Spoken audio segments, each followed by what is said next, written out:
Chapter 795. Sexy Chu Yifeng. Su Yingxue sighed in admiration after hearing this.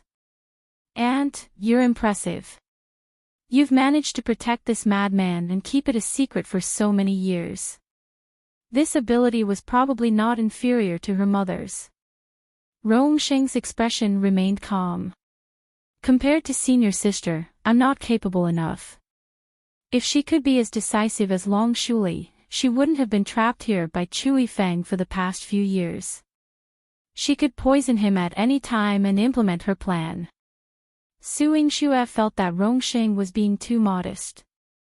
Just as she was about to speak, the curtain was lifted. The man's sexy Adam's apple bobbed as he asked in a low voice, "What did you call her just now?" Su Yingxue recalled for a moment. "Aunt?" Sheng was a soul that had transmigrated. She was her mother's junior sister. In short, she was of the same generation as her mother. It was only right for her to call her aunt. However, Chu Yifeng's gaze made her feel pressured. Chu Yifeng's lips curled into a frivolous smile. "You're not worthy enough to call her aunt." Su Yingxue suddenly realized how terrifying Chu Yifeng was. He was very good-looking when he smiled, but there was a 90% stubbornness and bloodlust in him. He was like a lunatic who had fallen into hell. Even someone as powerful as Sheng had been trapped for several years. Thinking of Chu Yifeng's cruel methods, Su Yingxue restrained herself a little.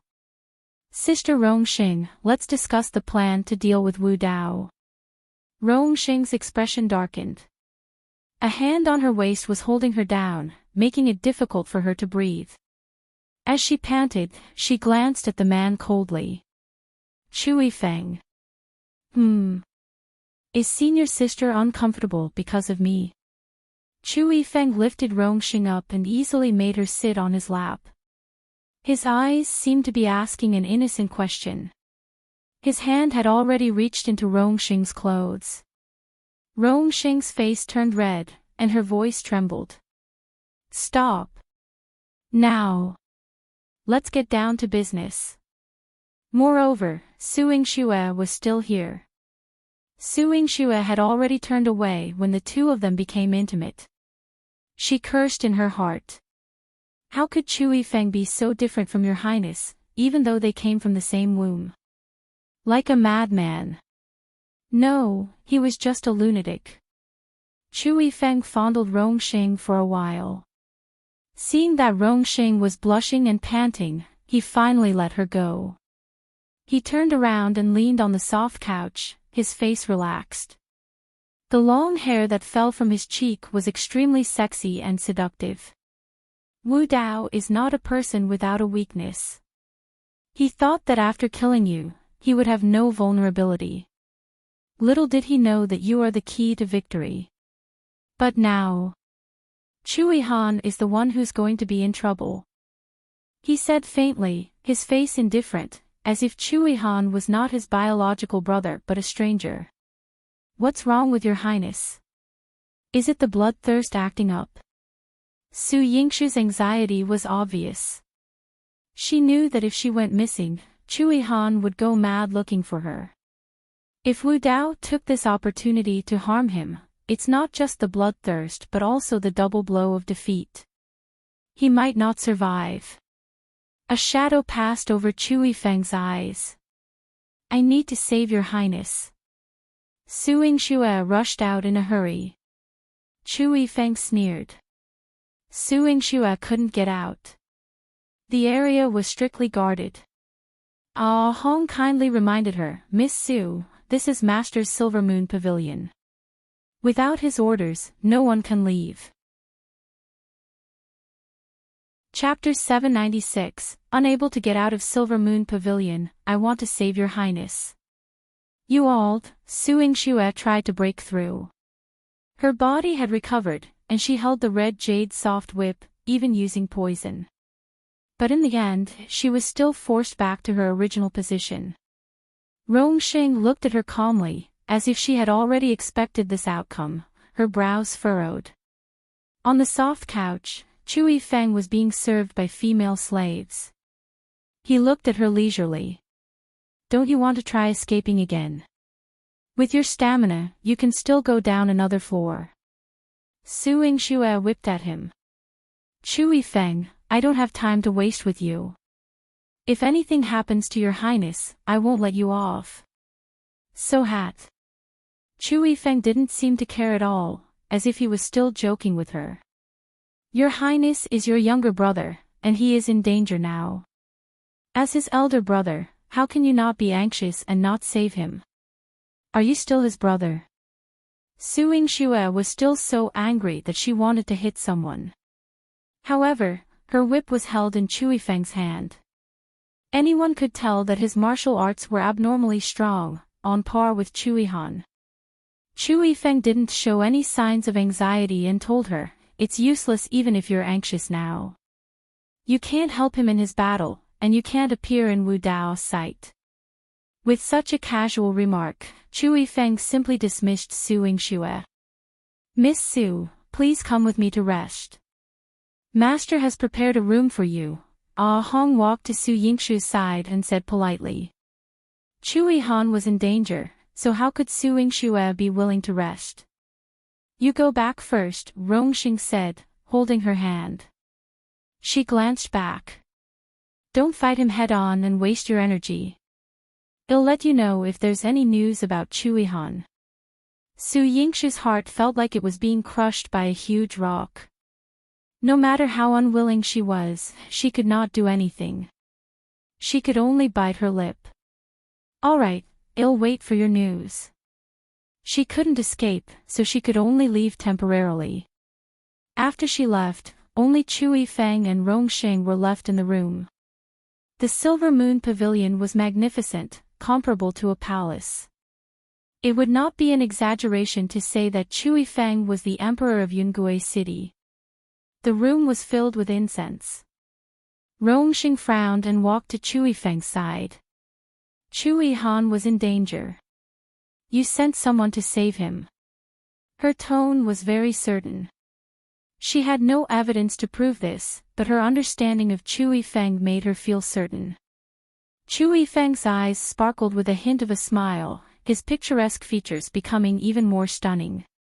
He pulled Rong into his embrace and gently lifted her chin, pressing his lips against hers. As expected of my most beloved senior sister. Rong avoided his kiss in disgust, but it made him even more unable to extricate himself. In the end, she was still pressed onto the bed by Chu Yifeng. Rong once again felt that habits were a very scary thing. She used to be self-reliant and self-disciplined, so no matter what the situation was, she would never lose herself and was always so independent. Only then could she help Chu Yifeng become the East Pavilion master. But later, she was imprisoned and tortured by him. She had developed a habit. Some of the torture had become a habit, and the pain that followed had also become a habit. When Chu Yifeng pressed down on her and interlocked his fingers with hers, she habitually did not try to break free. Su Yingxue still fought with the people from the Silver Moon Pavilion for an entire night. She had rested for half the night and wanted to escape in the latter half of the night. However, the defense of the Silver Moon Pavilion had taught her a lesson. Chapter 797, Chu Yifeng is too thick-skinned. After a whole night of fighting, the last place she stood was still in her room. When Hong got up and came to Su Yingxue's place, he was not surprised to see her guest room full of debris. He had a humble and polite smile on his face. Miss Su, Master wants to bring you to see someone. After saying that, he walked in front and led the way. With such a commanding tone and way of doing things, Su Yingxue had no room to resist. She held the red jade soft whip in her hand and followed him. If she saw Chu Yifeng again, she would fight with him. Even if she couldn't tear his face apart, she'd make sure to knock out one of his teeth. How despicable. Su Yingxue was brought to the top floor. She remembered that the level of the Silver Moon Pavilion represented status. Of course, Chu Yifeng lived on the top floor, and so did Rong. She was already prepared to fight Chu Yifeng, but Altong didn't bring her to Chu Yifeng's place. This was the room furthest away from Chu Yifeng, and it was the quietest yet elegant room. The rays of sunlight shone into the room, and it felt very warm just looking at it. The person who lived here must have an important place in Chu Yifeng's heart. Hong did not open the door. Instead, he opened a corner of the window and let Su Yingxue peek inside. Su Yingxue looked over nonchalantly, but her eyes suddenly widened. "Your Highness." She couldn't control herself and was about to rush in when Hong stopped her. "Miss Su, please don't get agitated. The 9th prince has taken Princess Rongxing's medicine and is now sleeping peacefully. He hasn't slept for 7 days and 7 nights. If he doesn't sleep now, he won't be able to recover." Su Yingxue's heartache for Chu Yihan. "Your Highness, why did you become like this?" She had expected that when the war broke out, he would lead his troops out. Coupled with the shock of her disappearance, it was reasonable for Chu Yihan's bloodthirst to flare up, but he had not slept for 7 days and 7 nights. How could he endure this? The left side of Su Yingxue's chest was pinched hard by someone. It was so painful that she could hardly breathe. Hong's tone was very calm. Because of the West Pavilion master's scheme, the 9th prince's bloodthirst acted up on the night of his wedding. His heart was in chaos and his imperial brother tried to kill him again. It was old General Su who tried his best to save the 9th prince's life. However, the Great Qi dynasty and the Great Sheng dynasty quickly went to war, and the 9th prince had to lead his troops out. After several bitter battles, his bloodthirst had not been eliminated. He was trapped in the enemy's ambush and was unable to withstand the attack. Did Chu Yifeng save him? Su Yingxue looked through the window at the sleeping Chu Yihan and choked. Hong nodded. Yes, Master's men brought Miss Rongxing's powerful tranquilizer and forced 9th prince to fall unconscious. A strong tranquilizer. Su Yingxue had read about it in a book. It was a medicine that she had yet to develop, but Rongxing had it. She took a deep breath. "When can I see His Highness?" Master's original order was that you shouldn't see 9th prince before he recovers.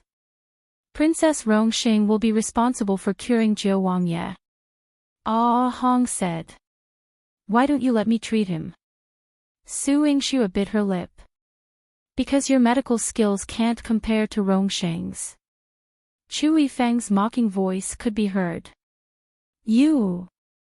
Su Yingxue's red jade soft whip swung out. "If you don't know medicine, then don't talk nonsense." Rongxing said coldly beside him. "Oh." Chu Yifeng's expression was as if he was telling the truth. His shamelessness was beyond the reach of anyone. Chapter 798, She finally met Chu Yihan. Rongxing explained to Su Yingxue, 9th prince's anger had attacked his heart, causing damage to various organs in his body to a certain extent. He needs an extremely quiet environment to recuperate and cannot be subjected to any heavy stimulation.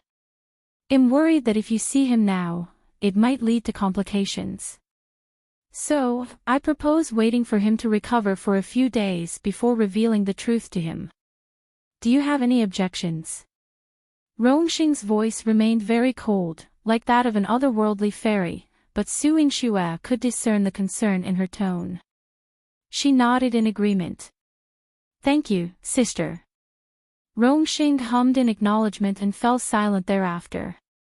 Though she wasn't dressed scantily, and her collar was intentionally pulled up slightly, Su Yingxue still caught a glimpse of the red marks on her body. As Chu Yifeng turned to leave, Su Yingxue silently cursed him, "Bastard." Torturing Rongxing like this would surely lead to dire consequences. Chu Yifeng's hearing was extraordinary. Upon hearing Su Yingxue's curse, he turned around and hugged Rongxing's waist. "Su Yingxue is cursing me. Senior sister, aren't you going to reprimand her?" Rong didn't even spare him a glance and headed straight back to her room. She needed to quickly sense the fragrance inside the room. Chu Yifeng had poisoned her. If she stayed away for too long, she would perish outside. That was also why she couldn't escape and couldn't leave him. After Rong returned to her room, she could only sit on the balcony, continuing to exude that cold beauty. Seeing Chu Yifeng smile, Hong approached to seek instructions. Master, should we increase Princess Rongxing's dosage? Chu Yifeng didn't hesitate to reply, yes, increase it until she can't live without me for the rest of her life. Hong nodded but sighed inwardly, being loved by the master. I wonder if the princess. Is it fortunate or unfortunate? Chu Yifeng doted on Rongxing, and she was one of a kind. Once, Chu Yifeng slaughtered everyone in the kitchen because Rongxing felt unwell after eating a dish. Yet, he poisoned Rongxing daily, monopolizing her and not allowing her to leave his sight for even a second. Otherwise, he would rather destroy Rongxing and let her die. With such intense and fervent emotions, ordinary people truly wouldn't be able to handle it. At the door of Chu Yihan's room, Yingxue, disguised as a servant, quietly pushed it open. She knew that Chu Yihan couldn't handle any provocations, so she wrapped herself tightly. She even put on makeup to conceal her original eyebrows and deliberately drew thick, long straight eyebrows. To prevent Chu Yihan from recognizing her, she even took a dose of St. Juan's concocted poison to alter her voice. Carrying the sumptuous dishes, she placed them on the table for Chu Yihan. Approaching the screen, she spoke softly, "Your Highness, please dine." There was no response for a long time. After waiting for a quarter of an hour, she finally heard the sound of footsteps. Yingxue could tell that his internal injuries were severe. His breathing wasn't as steady as usual. Each step he took felt like a weight on her heart. Her husband, Chu Yihan's divine-like handsome face was pale, devoid of blood. His stoic expression carried a sense of abstinence. However, he seemed somewhat dizzy. As he emerged from the screen, he reached out to steady himself. Yingxue immediately moved forward, wanting to grasp his wrist. "Your Highness, be careful. Don't touch me."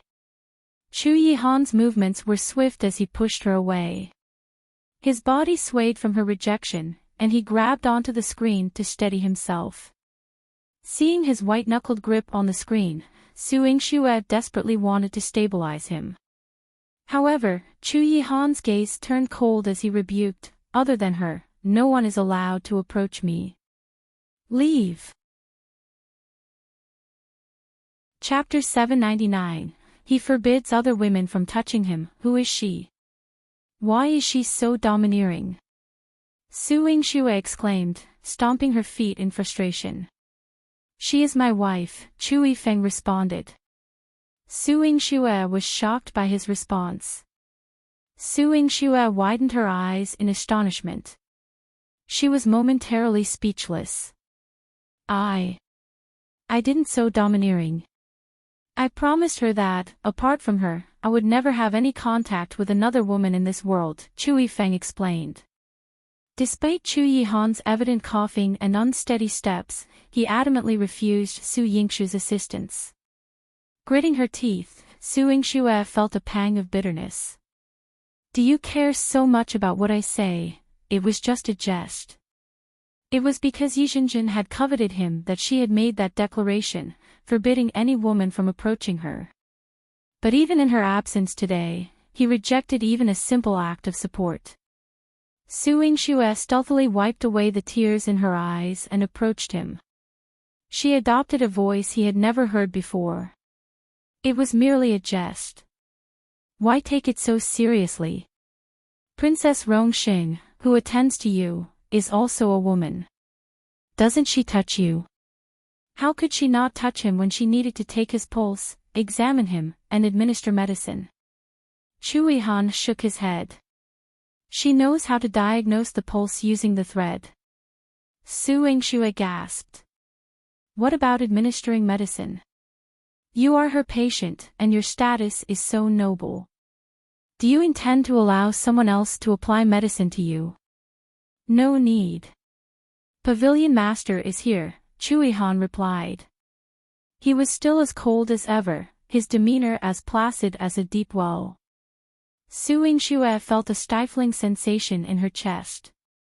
She desperately wanted to blurt out, "Your Highness, can't you be less rigid?" What difference did it make whether the doctor was male or female? And what distinction was there between male and female assistants? You, leave, Chu Yihan ordered. His gaze fixed on the dining table, his tone unfriendly towards Yingxue. Yingxue recoiled. She wasn't ready to depart yet. She wanted to observe Chu Yihan a little longer. I'm here to serve your Highness meal. I'll leave after your Highness finishes dinner, she stated, attempting to approach Chu Yihan to attend to him. However, Chu Yihan's icy glare forced her to retreat. Yingxue's hands trembled, and she stepped back 2 paces. She had assumed that with her altered appearance and voice, Chu Yihan wouldn't recognize her, hence her lack of restraint. But Chu Yihan scrutinized her features. The sense of grievance in her eyes stirred something within him. His pallid lips moved. Why did she resemble Yingxue so much when she appeared aggrieved? When he had visited the Silver Moon Pavilion, he had found it reduced to ashes, with only remnants of phoenix satin and traces of her blood remaining. Wu Dao openly told him during the battle that Yingxue was dead. He suffered a great shock, which led to his defeat as it is now. But now, the enigmatic woman in the Silver Moon Pavilion was evoking an inexplicable urge within him. He instinctively rose to his feet, feeling a tad dizzy. He steadied himself against the table, but Yingxue, seeing him on the verge of fainting, instinctively reached out to support him. How dare you touch my brother? Have you grown tired of living? A voice interjected, positioning a hand between Chu Yihan and Yingxue, causing her to tremble involuntarily. Recalling Rong Sheng's instructions, Yingxue hastily withdrew her hand. Pavilion Master, spare me. She fled in haste, leaving Chu Yifeng to deal with the aftermath. Chu Yifeng watched Yingxue's departure, his lips curling into a cold smile. Ha! She ran off quite swiftly. Who was that serving girl just now? I want to see her. Chu Yihan wanted to chase after her, but Chu Yifeng discreetly held him back. Just a female slave, my Silver Moon Pavilion has thousands of them. If you want, I'll send you a batch tonight. Chapter 800, Send him a female slave at night. Chu Yihan shot him a sharp glance. I was asking about the female slave from just now. I was referring to the female slave. The one who attends to you daily is never the same person. There's no need to be fixated. But given your current condition, you might not be able to have a female slave. Let's change your dressing first, Chu Yifeng kindly advised, patting his shoulder. Chu Yihan pushed his hand away in disgust. Although he complied by lying on the bed, allowing Chu Yifeng to change his dressing, he remained unresponsive to Chu Yifeng's attempts at conversation. When Chu Yifeng asked if the wound hurt or if there was any sensation, he dismissed it all as nonsense. Chu Yifeng shook his head. You're still as uninteresting as ever. Even Rong Sheng, who was usually reserved, could be forced to cry, but Chu Yihan remained impassive as if nothing could penetrate his demeanor. His bad taste was triggered. When he deliberately pressed on Chu Yihan's wound, Chu Yihan's cold and bloodthirsty voice was heard. I don't mind challenging you. With your current condition, how do you plan to challenge me? Chu Yifeng sneered mercilessly. Chu Yihan's hand was already clenched around the Qingfeng sword. Chu Yifeng raised his hands in surrender. Fine, you win. I haven't even considered taking your life yet. Take care of yourself. Ah Hong, listening from outside, clicked his tongue in a sigh. Those familiar with you might mistake you for brothers, while those unaware would assume you're mortal enemies. Even applying the medicine, he could sense the eager sword energy of Chu Yihan's Qingfeng sword. Once dressed, Chu Yihan's lingering doubts sprouted like a seed. I want that female slave. After washing his hands, Chu Yifeng wore a teasing smile. You've just lost your new wife, and you're already in a hurry. Aren't you afraid of your deceased princess consort finding out and feeling heartbroken? Su Yingxue, eavesdropping outside, wished she could tear Chu Yifeng apart. This despicable person always twisted Chu Yihan's intentions. Chu Yihan was so upright, how could he be in such a rush? Seemingly accustomed to Chu Yifeng's perverse amusement, Chu Yihan regarded him with even more disdain. After the disdain came a simple, direct assertion. I want that female slave. By the time he repeated it for the third time, Chu Yifeng had to confront the sword energy of the Qingfeng sword. Chu Yifeng had intended to say more, but he was momentarily blinded by the brilliance of the Qingfeng sword. He shrugged as if conceding. All right, you can have her. I wouldn't be so stingy with you. Just take care of yourself. Rong Sheng won't be available to save you tonight. Humph. Chu Yihan's cold mockery spared no mercy. Chu Yifeng shook his head. As he walked out of Chu Yihan's room, he sighed in resignation. As the pavilion master, I've never been able to handle this younger brother of mine. If he wants a female slave, how could I refuse? With a seductive stride, he returned to his quarters. Su Yingxue threw punches at him from behind. Scoundrel! Lunatic! Deliberately tarnishing your highness' name. It was obvious that your highness wanted her. Certainly not any other female slave. Humph! Su Yingxue thought, venting her frustration, then remembered Chu Yifeng's words. He had promised Chu Yihan the female slave. Did this mean she would have to? No. Rong Sheng had said that Chu Yihan couldn't see her yet, or else he wouldn't be able to bear it. When Ah Hong found Su Yingxue, he said, the pavilion master ordered that a female slave must be sent to the 9th prince's room tonight. Miss Su, are you going? Or should I send someone else?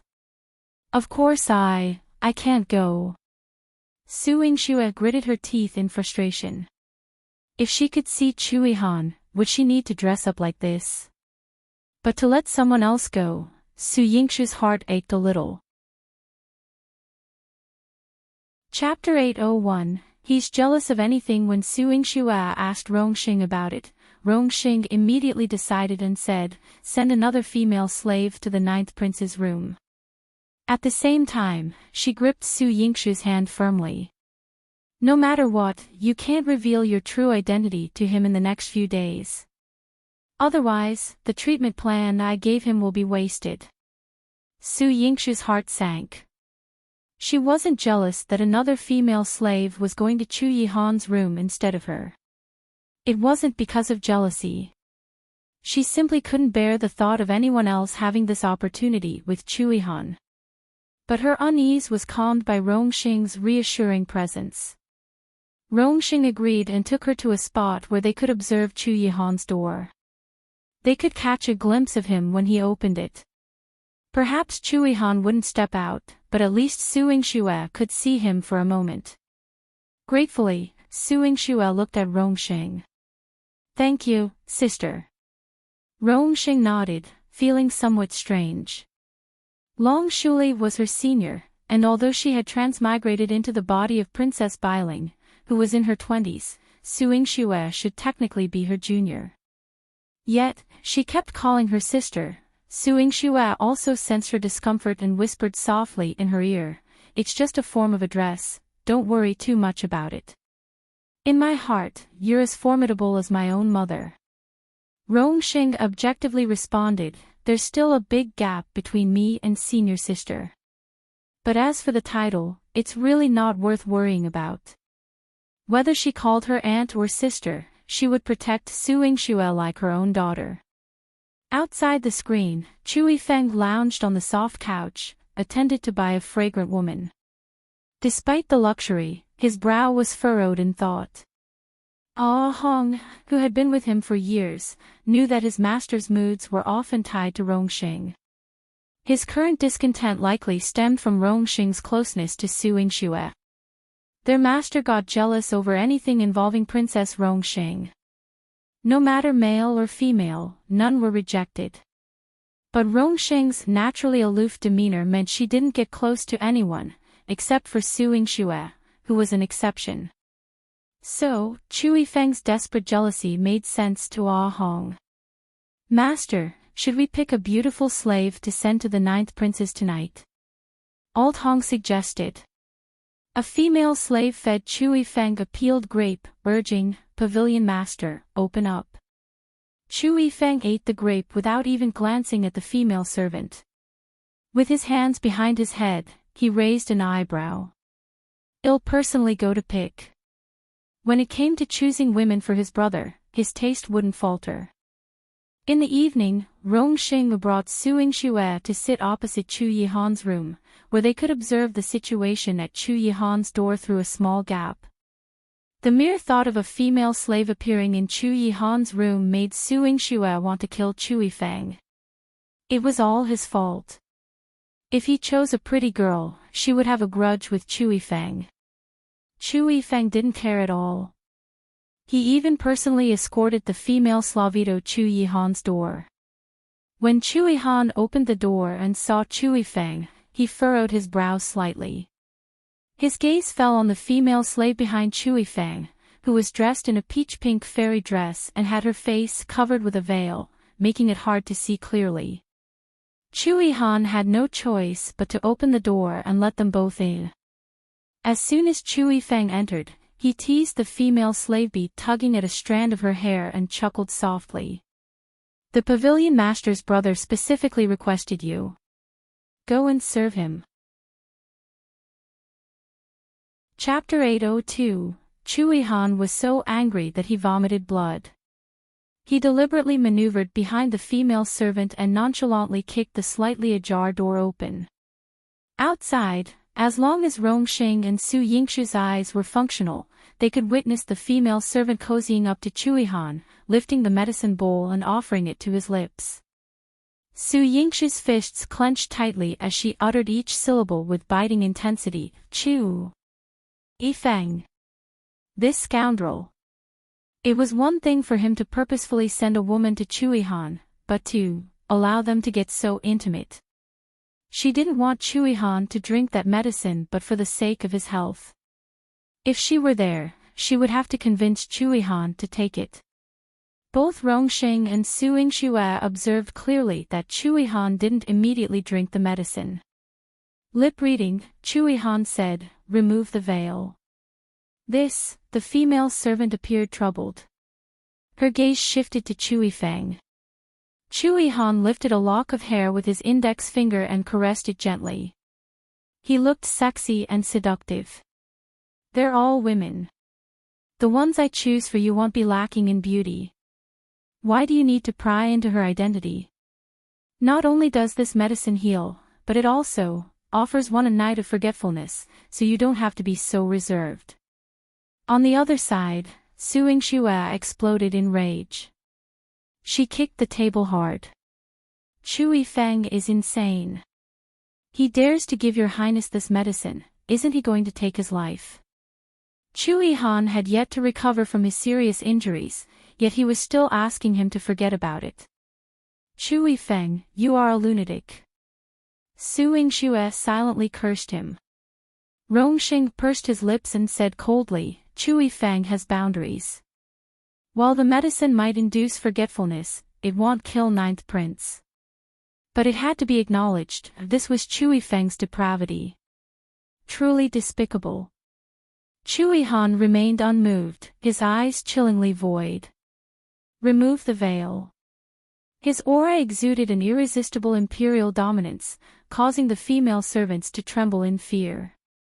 Even the medicine bowl in her hands began to shake. The tearful look in her eyes bore a striking resemblance to Su Yingxue. Chu Yihan's heart raced uncontrollably. Chu Yifeng rested his chin on one hand and looked like he was waiting for a good show. Chu Yihan took a deep breath and said in a cold voice, "If I have to do it myself, do you know what will happen to you if you're not the person I want?" The female servant trembled as she presented him with the medicine bowl. "Please take the medicine first, Your Highness. Then I will unveil." Chu Yihan's heart raced slightly. Her voice sounded like hers. Even the way she worried about him and fluttered her eyelashes was identical. Chu Yihan gulped down the medicine and reached for her veil with trembling hands. As he lifted it, his distinct eyelashes quivered slightly. "Yingxue," he knew she'd be okay. "Your Highness." Su Yingxue's fingernails dug into her palm, drawing blood. Yet she heard a loud thud from the other side, followed by a woman's scream. Chu Yihan's enraged bellow echoed, "She's not Yingxue. I never claimed she was your Su Yingxue." Chu Yifeng's laughter was devoid of emotion. "Chu Yifeng." Chu Yihan's roar was icy. His blood surged uncontrollably, his chest bloating, a surge of blood threatening to burst out and rend him apart. Puff! He spat out a mouthful of blood and collapsed to the ground. "Your Highness." Su Yingxue couldn't contain herself and rushed out of the room. She lifted Chu Yihan and forced a heart protection pill into his mouth, urging him to swallow. Her tears fell, trembling. "Your Highness, you'll be fine."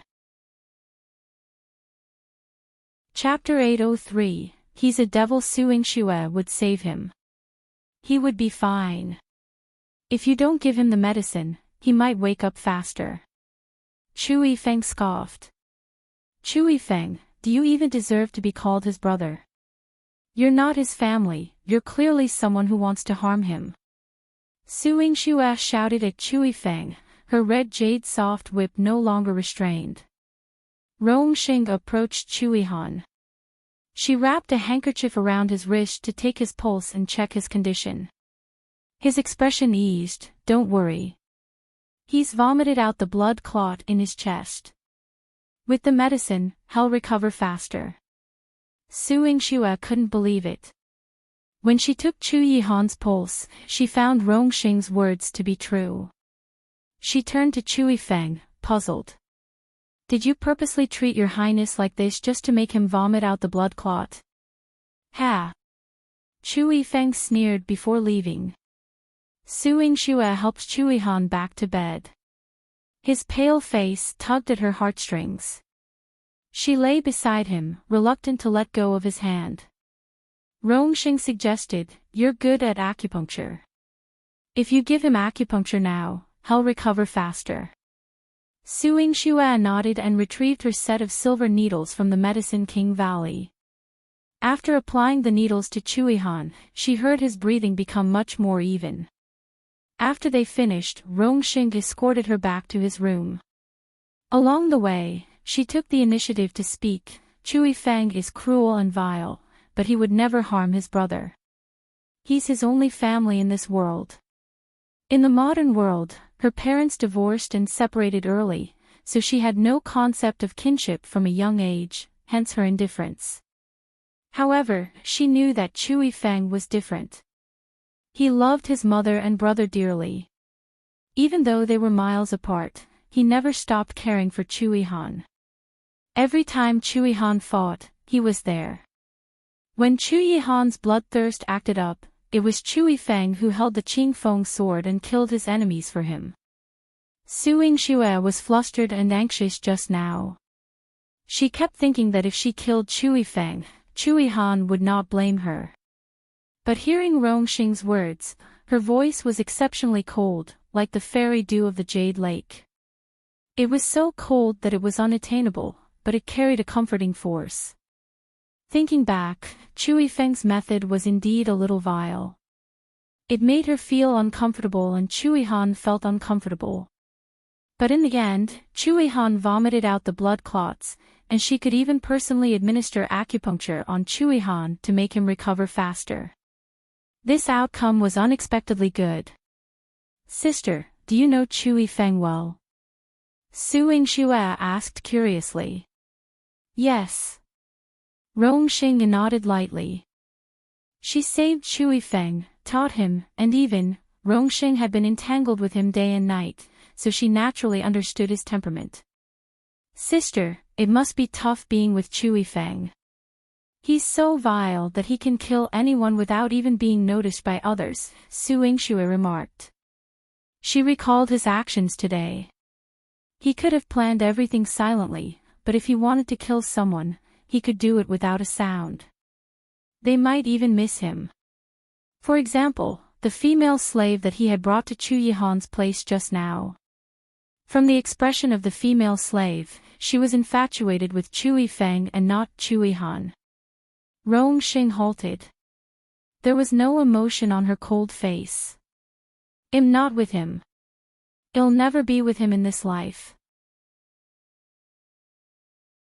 Chapter 804. Come for Yingxue. All she wanted was to rid herself of Chu Yifeng as quickly as possible. To leave this devil's den called the Silver Moon Pavilion. She could shine brightly in this world like Long Shuli. Every word Rong said fell into Chu Yifeng's ears. He seemed to have grown accustomed to Rong cold words. Whenever he heard them, he would always sneer in disdain. Rong, if you want to leave me in this life, you have to die. When Chu Yihan woke up at night, he felt much more relaxed. His chest was no longer aching, and his blocked meridians were much more relaxed. Other than having severe internal injuries and needing time to recuperate. He knew that his life was no longer in danger. There was steaming medicine on the table. He picked it up and drank it. He opened the door and told the person guarding the door that he wanted to see Chu Yifeng. The person outside the door said, "The pavilion master advises you to rest well." Chu Yihan ignored him and walked straight to Chu Yifeng. Your Highness, the pavilion master has instructed that you cannot leave the room. These words might be useful to others, but they were useless to Chu Yihan. He went straight to Chu Yifeng's place. He wanted to find out who the person who performed acupuncture on him yesterday was. Pushing open Chu Yifeng's door, a flirtatious voice came from inside. After the man's low growl, there was a dull silence. The aura floating in the air made Chu Yihan frown. He turned around and left. Hong saw Chu Yihan standing at the door with a signature smile on his face. "Ninth Prince, please wait a moment." He brought some people with him and carried hot water and some bathing utensils in. Chu Yihan stood outside the door for a moment before he heard Chu Yifeng's lazy and sexy voice coming from inside. "You're already here. What are you still standing outside for?" Chu Yihan's eyes darkened. After confirming that there was no woman's aura in the room, he stepped in. On the soft couch, Chu Yifeng was casually wearing a coat, revealing his smooth skin and tightly muscled chest. He was half leaning and half lying, looking like a lazy but sexy man. He raised his eyes and looked at Chu Yihan. "Are you all right?" As soon as he finished speaking, a delicate woman fed him something. In front of Chu Yihan, Chu Yifeng didn't feel embarrassed. He ate it and even looked at the female slave with affection. The female slave's heart rippled. Pavilion master. This call made one's heart melt. Chu Yifeng was just about to flirt with her when Chu Yihan said coldly, "Get lost." Chu Yifeng was naturally not intimidated by his intimidation. Instead, the female slave burst into tears.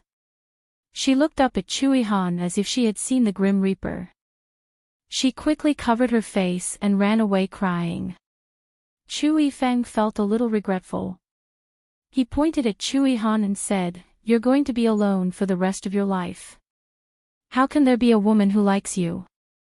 The corners of Chu Yihan's mouth curled up into a sneer. "I'm already married. You're the lonely one. Oh.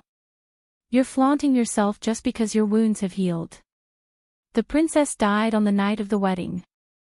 It would have been better not to marry at all. Chu Yifeng retorted mercilessly. Outside the door, Su Yingxue had just come to look for Rong Sheng. When she heard this, she clenched her fists so hard that they cracked. Chu Yifeng, just you wait. Sooner or later, I'll chop off your head. He was bullying Chu Yihan again, that heartless brother. Besides, she was alive and well. She's not dead. Chu Yihan's tone was serious. She was the one who gave me acupuncture last night. He was very sure that he had not seen Su Yingxue, but he had such a strong feeling in his heart. Chapter 805. You feeling guilty about Chu Yifeng raised his eyebrows. You must be dreaming. It was Rong Sheng who gave you acupuncture last night. Rong Sheng.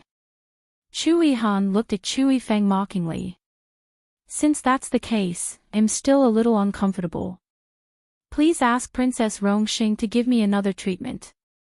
Chu Yifeng immediately replied, You wish. You're guilty. It wasn't Rong Sheng last night. Chu Yihan immediately exposed Chu Yifeng's lie. Chu Yifeng didn't reply immediately. Just as his mind was racing, Rong Sheng came out from behind the screen in a cold white dress and said in an indifferent voice, I can give your highness acupuncture. This was not the first time Chu Yihan had seen Rong Sheng. He originally had no feelings for any woman other than Su Yingxue. However, Rong Sheng had a steady aura that had been accumulating over the years, which did not match her age at all. He nodded. In that case, I'll have to trouble you, princess. Rong Sheng left with him, completely ignoring Chu Yifeng. As soon as they left, several female slaves came to Chu Yifeng's side. They were all as beautiful as flowers, trying to please him. Chu Yifeng was getting more and more frustrated. He pushed all the women on top of him away, his entire body emitting a violent aura. Get lost. Seeing this, Ah Hong hurriedly took the female slaves away.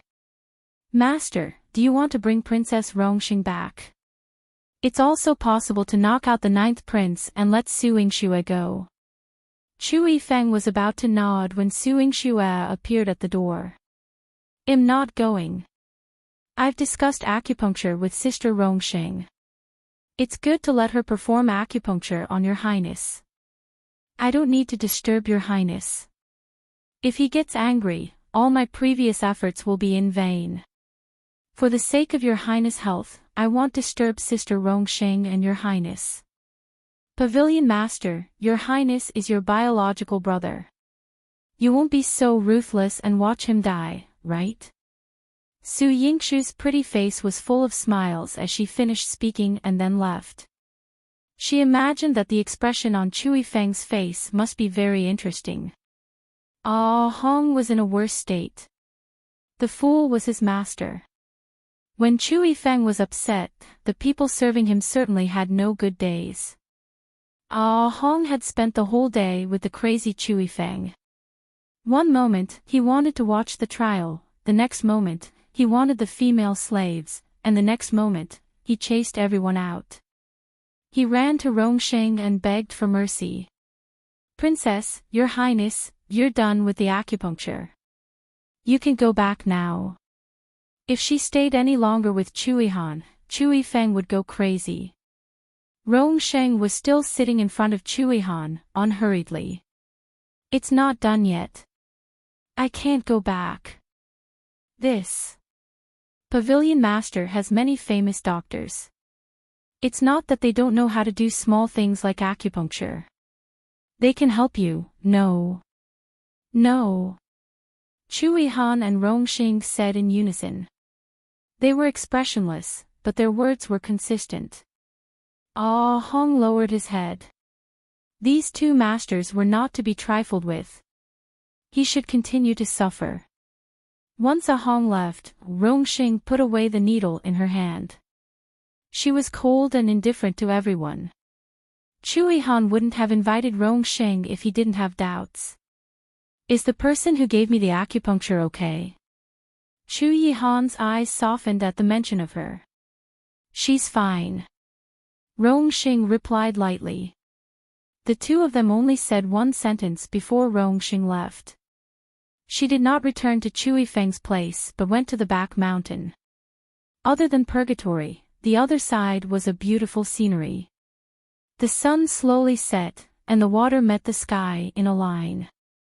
The sparkling waves rippled beautifully on the water.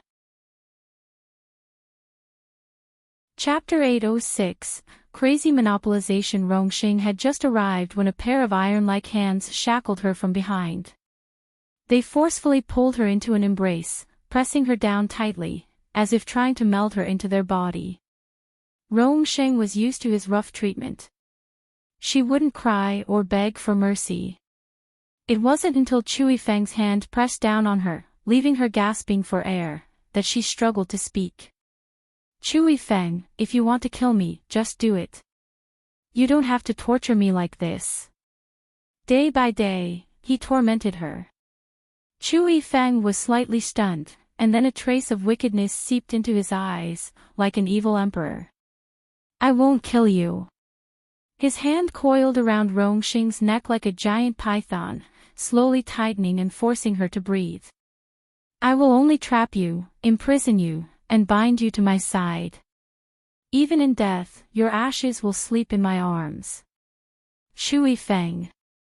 There was a hint of madness in Rong Xing's eyes. She struggled to break free from his grip. Why? Why are you doing this to me? They were supposed to be the closest of people. Chu Yifeng was the first person she met when she came to this world. Back then, his innocent gaze had touched the bottom of her heart. But later, he had become a demon, intent on driving her mad. Wei. A cold smile appeared on Chu Yifeng's lips. Senior sister, you are like a fairy who accidentally fell into the mortal world. What I enjoy is turning a fairy into an ordinary person, into a crazy woman. Just like him, driven mad by love. He wanted to possess her completely. As long as she didn't care about him, he would torment her mercilessly. Bit by bit, he crushed her aloof and otherworldly aura. Rong Xing stopped struggling. She didn't have the strength to fight Chu Yifeng. She was used to being brought back by him, sinking and suffering. She spent her nights in purgatory. At night, the silver moon hung high, illuminating the earth as white as a sheet. Yingxue wore a veil and carried a needle kit to Chu Yihan's room. That night, she had been informed by Rong Xing's men that Chu Yihan wouldn't wake up after taking the medicine. She could pretend to be Rong Xing and apply acupuncture to Chu Yihan. She quietly entered Chu Yihan's room and approached his bedside. The man's handsome face looked even more striking under the moonlight. Yingxue affectionately caressed his face. Her hand felt the warmth. Your Highness, that day, she had been controlled by Wu Dao, and her blood was drained. She wondered how upset Chu Yihan had been when he found out. He must have been deeply affected, which was why he was like this. Yingxue spread out the silver needles and undid Chu Yihan's clothes. The needles fell gently, afraid of disturbing him. She didn't notice that Chu Yihan's fingers moved under the moonlight. He wasn't asleep. When she came in, he was already awake. He just wasn't sure if it was her. When she caressed his face just now, he was still dazed. When the words, Your Highness, came from her mouth, he no longer doubted. Other than her, no one else in the world could call him that. After Yingxue finished the acupuncture, Chu Yihan was still lying there motionless. Yingxue leaned over him, her eyes filled with longing. Your Highness, you've always been the most cooperative. She had encountered all kinds of disobedient patients, but Chu Yihan was the only one who obeyed her unconditionally. She stood up to leave, but her hand was suddenly pulled back, and she crashed into Chu Yihan's arms. The man's voice was low and hoarse. How can I not cooperate with the princess consort? He would listen to whatever she said. Your Highness. Su Yingxue jumped up in panic. In her haste, her veil fell off, revealing her face. Chapter 807.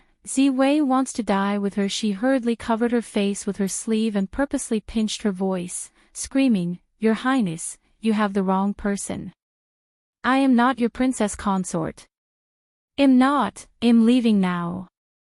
Chu Yihan slowly rose and pulled her hand down, his gaze obsessed. If you're not, then where is my princess consort? Your Highness. Tears immediately streamed down Su Yingxue's face. She threw herself into Chu Yihan's arms, choking up a bit. Hearing Chu Yihan's heartbeat, she felt that everything she had gone through these days was worth it. At least she could return to his side.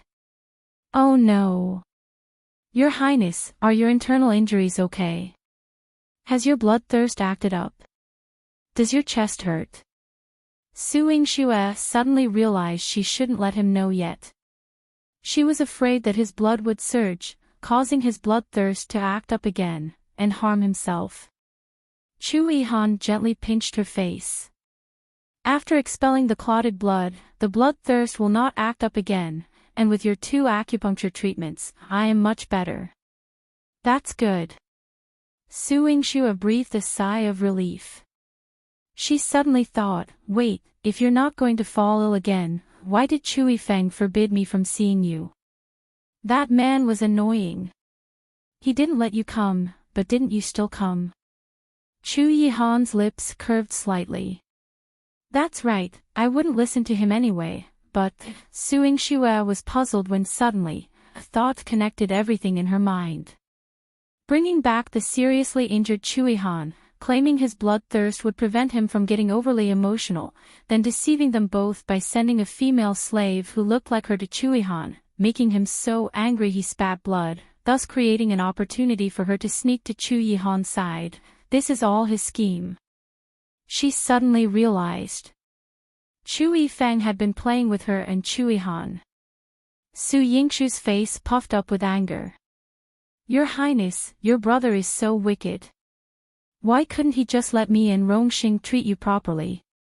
Why go to such lengths, making you so angry that you spit blood? Although the result was good, the process was very torturous. And this wasn't something a normal person would come up with. What kind of monster was Chu Yifeng? Chu Yihan didn't seem surprised. You can just ignore him.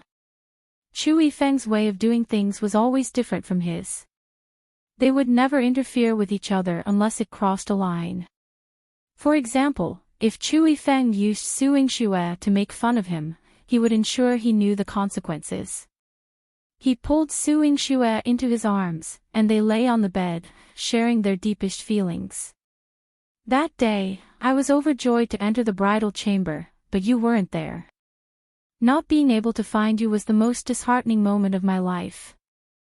Chu Yihan gently squeezed Su Yingxue's soft white fingers, a look of desolation in his eyes. Su Yingxue's disappearance was the greatest punishment from the heavens for him.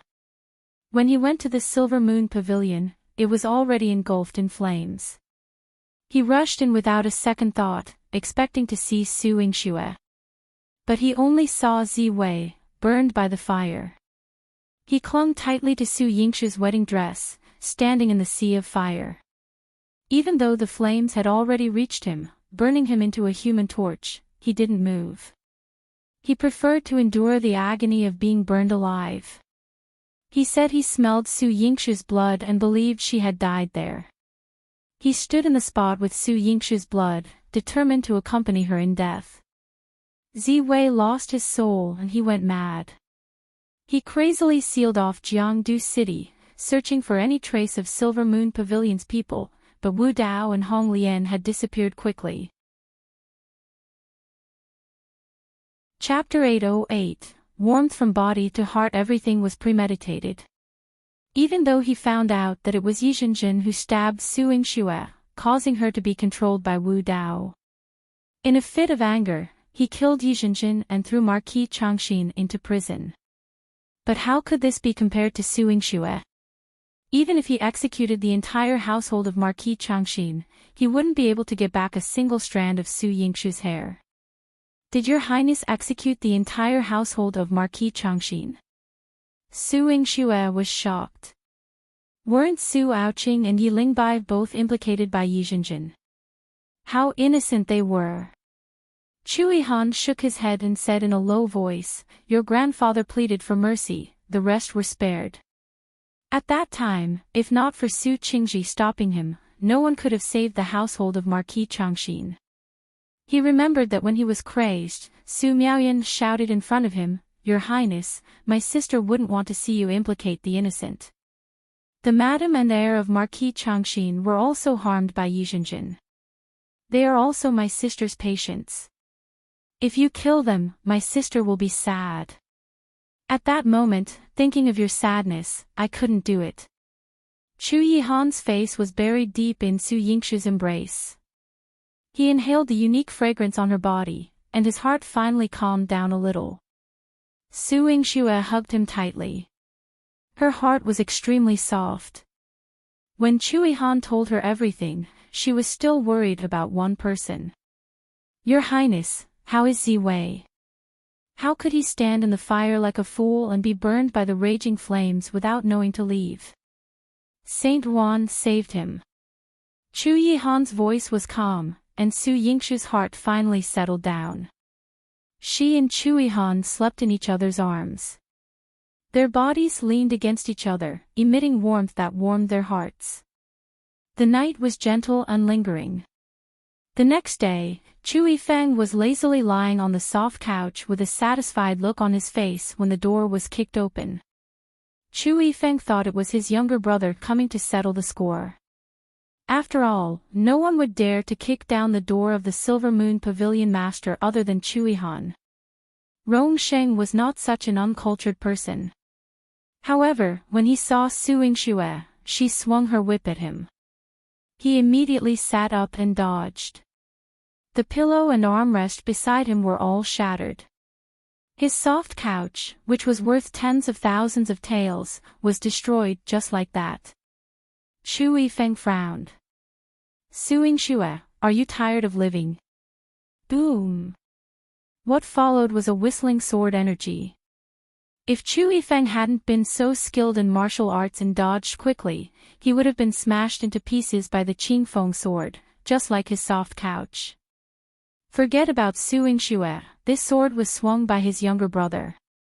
Chu Yifeng didn't even have the right to say that he was tired of living. He pushed away the female servant beside him and smacked his lips. If the two of you want to die together, I don't mind fulfilling your wish. Su Yingxue snorted lightly. Go ahead and send me to hell, then. If you were willing to send Chu Yihan to the netherworld, then she, Su Yingxue, would be written in reverse. Chu Yifeng chuckled, his eyes cold and disdainful.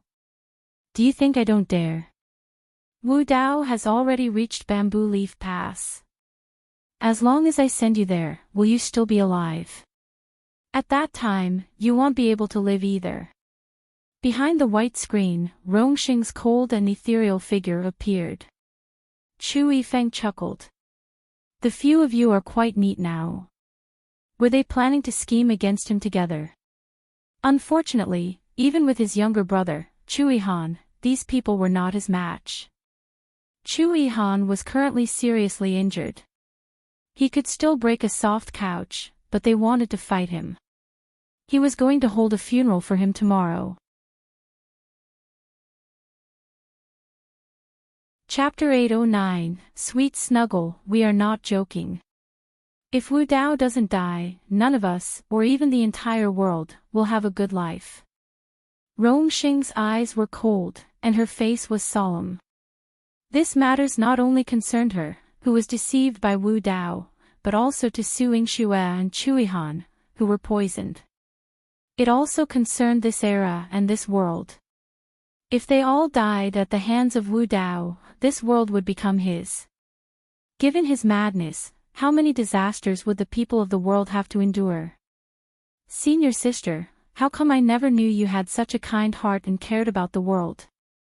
Chu Yifeng's eyes were filled with mockery. Rong had always been cold and indifferent.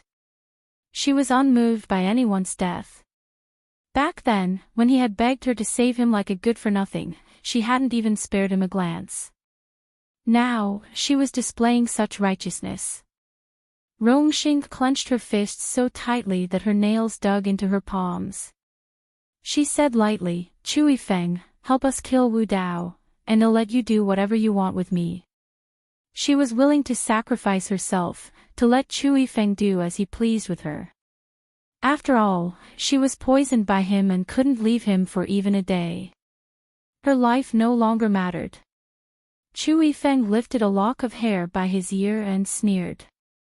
Aren't you already at my disposal? What else could she do? Rong bit her lip, a touch of shame appearing on her face. Her dignity was once again trampled by him. Chu Yifeng, when everything falls apart, no one is safe. Do you think that after Wu Dao takes over the world, he won't come after you? Su Yingxue asked and frowned. Under Rongxing's protection, Chu Yifeng had remained undiscovered by Wu Dao and had grown very powerful. But Wu Dao would eventually find out. At that time, wouldn't he kill Chu Yifeng? He would. Chu Yifeng would not escape the same fate. Chu Yifeng leaned against the railing and looked down at the living beings below the tower with contempt. Even if I have to die, I can fight him and even die with him. What does my life and death have to do with you? His words were full of disdain. He didn't want to join them to deal with Wu Dao. But you still have Sister Rongxing. Does she have to die with you at Wu Dao's hands? Su Yingxue left the last part of the sentence unspoken. How could he be so selfish? Before she could finish her sentence, Chu Yihan stopped her. Unlike Rongxing and Su Yingxue, Chu Yihan didn't strongly want Chu Yifeng to join them and help them. He glanced at Chu Yifeng indifferently. We're leaving now. After saying that, he took Su Yingxue downstairs. They walked out of the Silver Moon Pavilion unimpeded. On the street, Su Yingxue looked back and saw Chu Yifeng still leaning lazily on the railing. She held Chu Yihan's hand and asked curiously, Your Highness, are we leaving just like that? Was that your farewell to Chu Yifeng? Chu Yihan nodded. Yes. It's that simple.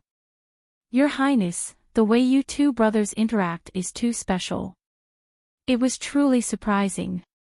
Chu Yihan lifted her chin, disregarding Chu Yifeng, and with a hint of unexplainable treachery, he asked, What did you call me just now? Your Highness. Su Yingxue blurted out. After she finished speaking, she realized something was wrong. Her eyes brightened, and with a clear smile, she called out, Hubby. Chu Yihan lowered his head and kissed her lips. Princess Consort, come back with me. All right, with my hubby here, I'm not afraid of anything. Chapter 8:10. No one can compare to Rongxing. The sight of the two cuddling figures appeared murky and obscure to Chu Yifeng's eyes. However, in just a short while, Old Hong swiftly brought over an identical soft couch and placed it in the same spot. He also summoned several young and attractive female slaves to attend to Chu Yifeng. Beautiful women around Chu Yifeng were nothing new to Rongxing. As one alluring female slave attempted to feed Chu Yifeng a cup of wine, Rongxing abruptly seized the glass, fixing a cold stare at the female slave. Leave! Tears welled up on the female slave's delicate face. She promptly leaned into Chu Yifeng's embrace, coquettishly pleading, Pavilion Master, she's cruel to me. I'm so scared. Please don't leave me. The female slaves groomed for Chu Yifeng were all of exceptional beauty, and many were daughters of noble families. They spared no effort to become female slaves in the Silver Moon Pavilion just to be near Chu Yifeng. Among them, some were alluring and proud. Those who could face Rongxing without fear or retreat were rare. Chu Yifeng raised an eyebrow, a seductive aura emanating from his features. Senior sister, what's the meaning of this? Do you wish to serve together? Rongxing remained aloof and proud, never deigning to vie with others.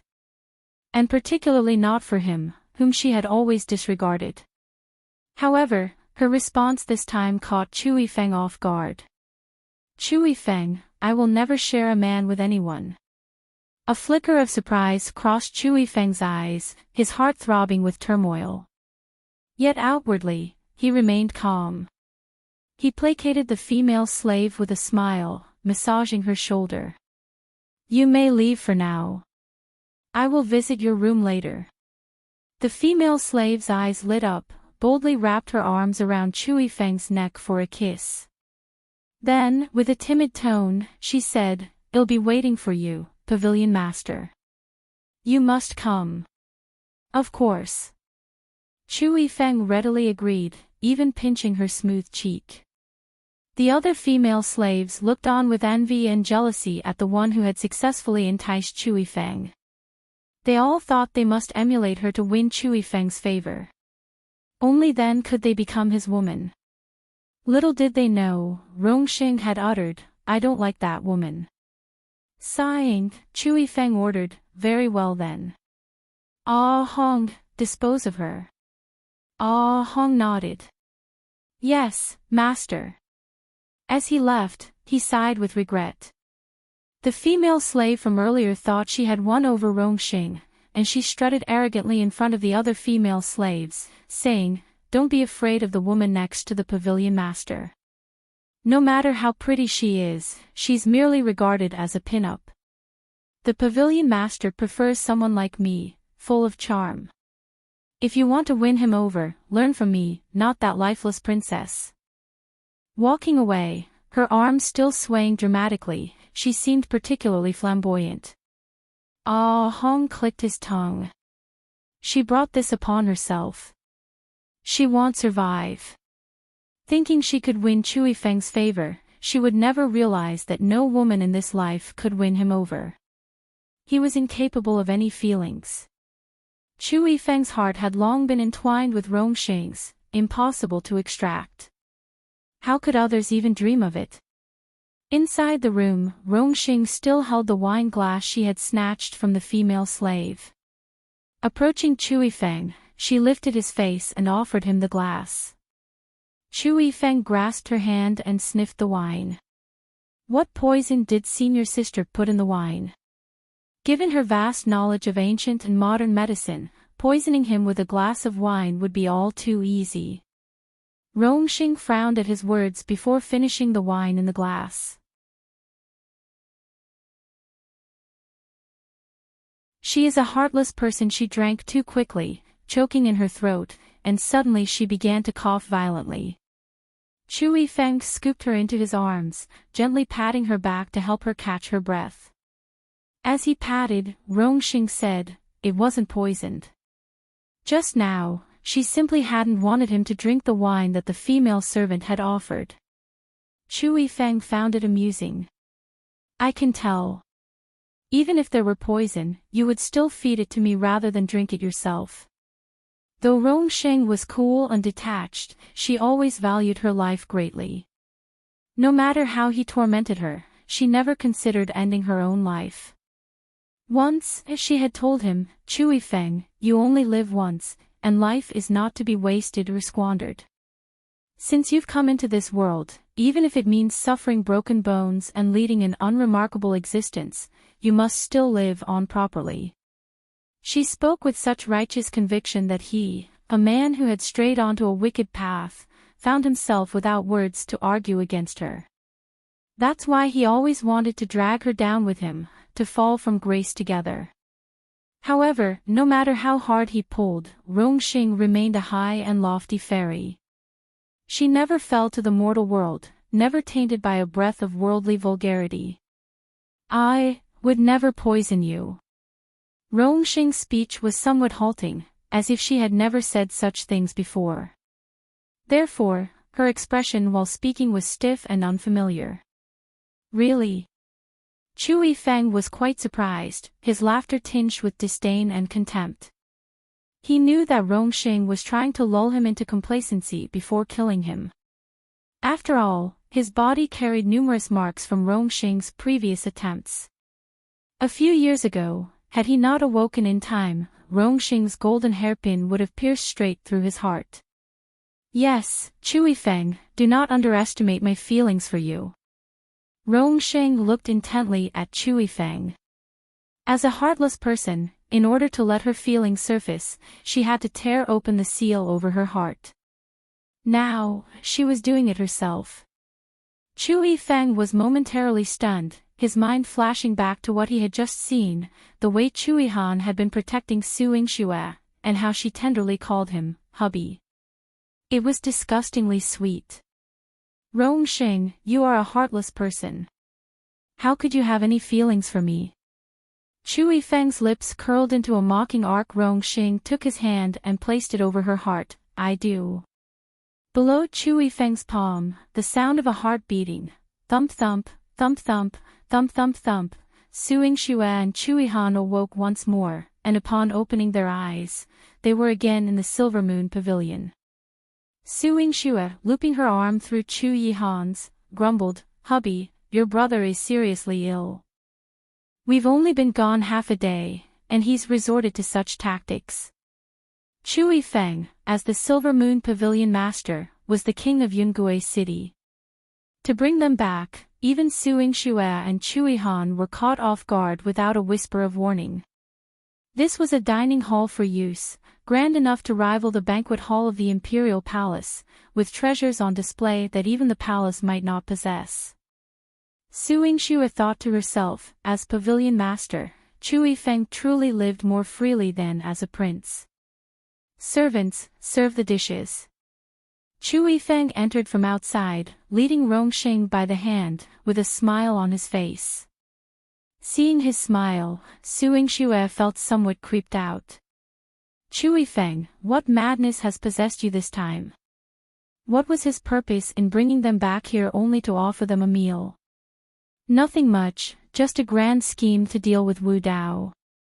We should at least eat our fill first, right? You and Yihan need to take care of yourselves properly, and as your brother, one naturally can't be stingy.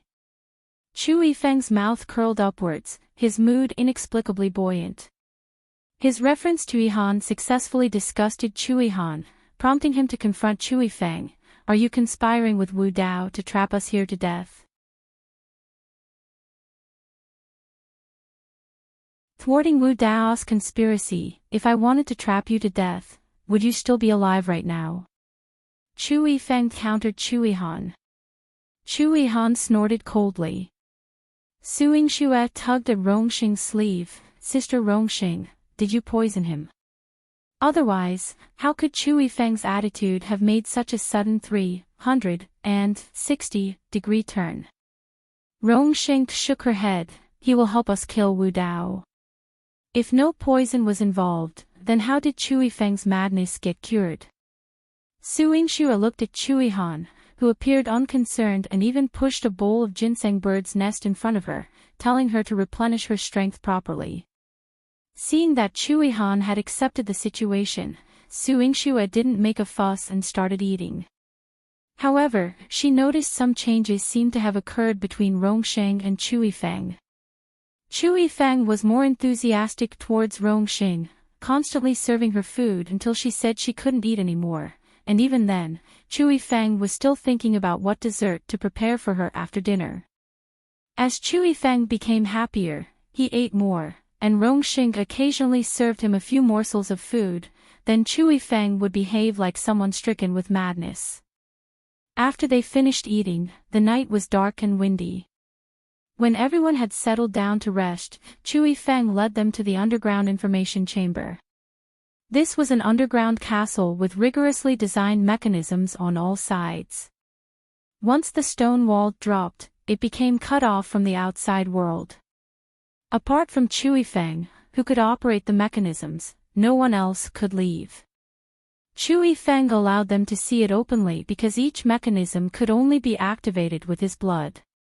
Even if Su Yingxue saw it, without his blood, she couldn't move any mechanism. Once inside the stone chamber, Su Yingxue gasped, "Hubby, those who are ruthless to others are even more ruthless to themselves." To open the secret chamber just once required blood, which ensured high secrecy, but the cost to oneself was considerable. If one had to open it several times a day, one would wonder if Chu Yifeng's blood would be enough. Chu Yifeng, as if having eyes on the back of his head, turned around and looked at Su Yingxue coolly. "If you hadn't married Chu Yihan, your tongue would now be for sale on the black market." His Silver Moon Pavilion black market sold everything, not just gold, silver, and jewels which were common, but also human lives, and even positions of officials, empresses, and imperial consorts were available for purchase. Su Yingxue puffed up her cheeks. Chu Yihan rubbed her head. "Don't be afraid, if he says it again, your highness will cut out his tongue." Su Yingxue's smile blossomed beautifully. "Hubby is the best." The idea of a husband stabbing his brother for his wife's sake shouldn't be too adorable. After a moment of levity, the group began to focus on their joint strategy.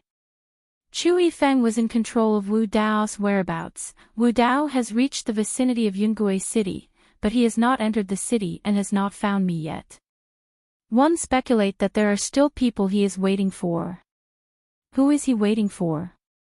Su Yingxue asked. Wu Dao had countless inscrutable schemes. Only Rong, who had crossed through time, could understand and grasp them clearly. Rong told them, he is waiting for the pillar of the Great Wei dynasty, the royal family member. Chu Yihan said gravely, "Qin Mayan, half of the Great Wei dynasty's military power, is in his hands. Once Qin Mayan dies, Great Wei will be thrown into chaos. Just like him of the Great Qing dynasty, Han Yuan of Qi state, and Princess Bailing Rong. Each one was a power and military might consolidator among the four nations. All were targets Wu Dao intended to deal with. That is to say, once Qin Mayan arrives, Wu Dao will make his move against you." Su Yingxue clenched her fist tightly. Wu Dao had used her death to strike at Chu Yihan, waging war against the Great Qing dynasty. Han Yuan, being his student, would undoubtedly submit to him. That left Chu Yihan, Qin Mayan, and Rong. By killing Chu Yihan and Qin Mayan, and making Han Yuan and Rong conquer Great Qi and Bailing City for him, he could then let Chu Yifeng unify the Great Wei and Great Qing dynasties. The four nations would all be under his control. Ghost Market. Such a plan was almost flawless. But everything had changed because of Su Yingxue. Tomorrow, the ninth prince must charge onto the battlefield again with severe wounds, then suffer defeat, allowing Wu Dao's plan to succeed by half. Chu Yifeng raised an eyebrow, his languid eyes carrying a hint of wicked charm. Chu Yihan, with his arm around Su Yingxue's waist, said, "You stay in the Silver Moon Pavilion first. Once we are all gathered in Yingxue City, we can give Wu Dao a heavy blow." Su Yingxue nodded in agreement. "Good, when Wu Dao arrives in Yingxue City, I want to take his life myself to avenge my mother." A touch of bloodthirsty ferocity flashed in her eyes. But to guard against Wu Dao, Chu Yifeng had hidden her underground, insisting she not show herself unnecessarily. Before he left, Su Yingxue called out to Chu Yifeng, "Hey, can you lend me Sister Rong for a while?" Chu Yifeng refused without a second thought. No. Rong belonged to him, and he would not lend her to anyone. "Just for 2 hours, I have some things I want to ask Sister Rong." Su Yingxue looked dissatisfiedly at Chu Yifeng. Was this man's possessiveness too terrifying? No, Chu Yifeng was simply unreasonable. No sooner had Chu Yihan left than he became unkind to Su Yingxue.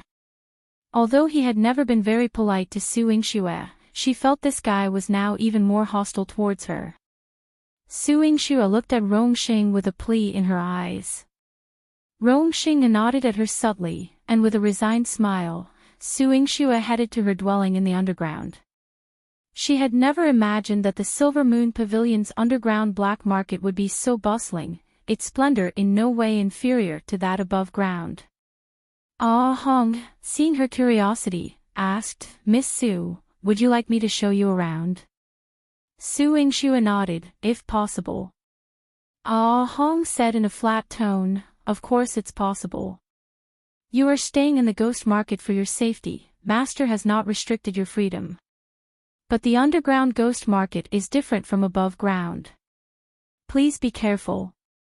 It would be unfortunate if you were not careful and became an item for trade." While Ah Hong explained, Su Yingxue listened carefully. The underground black market was also known by a special name, the ghost market. Su Yingxue, having never been to Yingxue City at the border of the four nations before, was unaware of the ghost market's existence, finding only brief mentions of it in her mother's notes. Her mother's assessment of this place was that it was not fit for good people, where villains ran rampant, yet it was also a place where human nature was most truly revealed. In her view, the place received mixed praise and wasn't entirely a den of iniquity.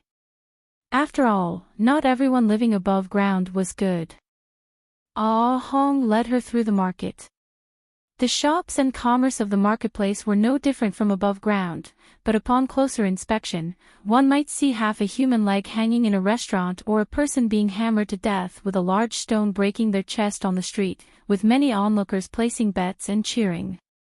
There were also beggars asking for money, apparently kind-hearted people giving them coins laced with a sleeping draught, only to drag them away once they passed out.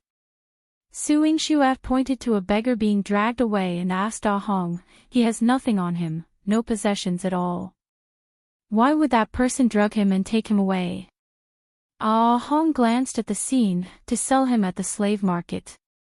In the ghost market, slaves are bought and sold completely, inside and out, belonging to their masters. The master may demand their life, and they cannot die, or their heart, and they cannot give their liver.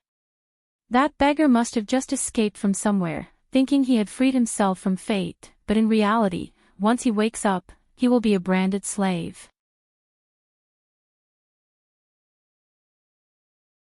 Accompanying little Ginseng, Su Yingxue smacked her lips. This encounter is somewhat pitiable, but had he not attempted to steal the money pouch because he saw that the person had wealth, he would not have met this catastrophe.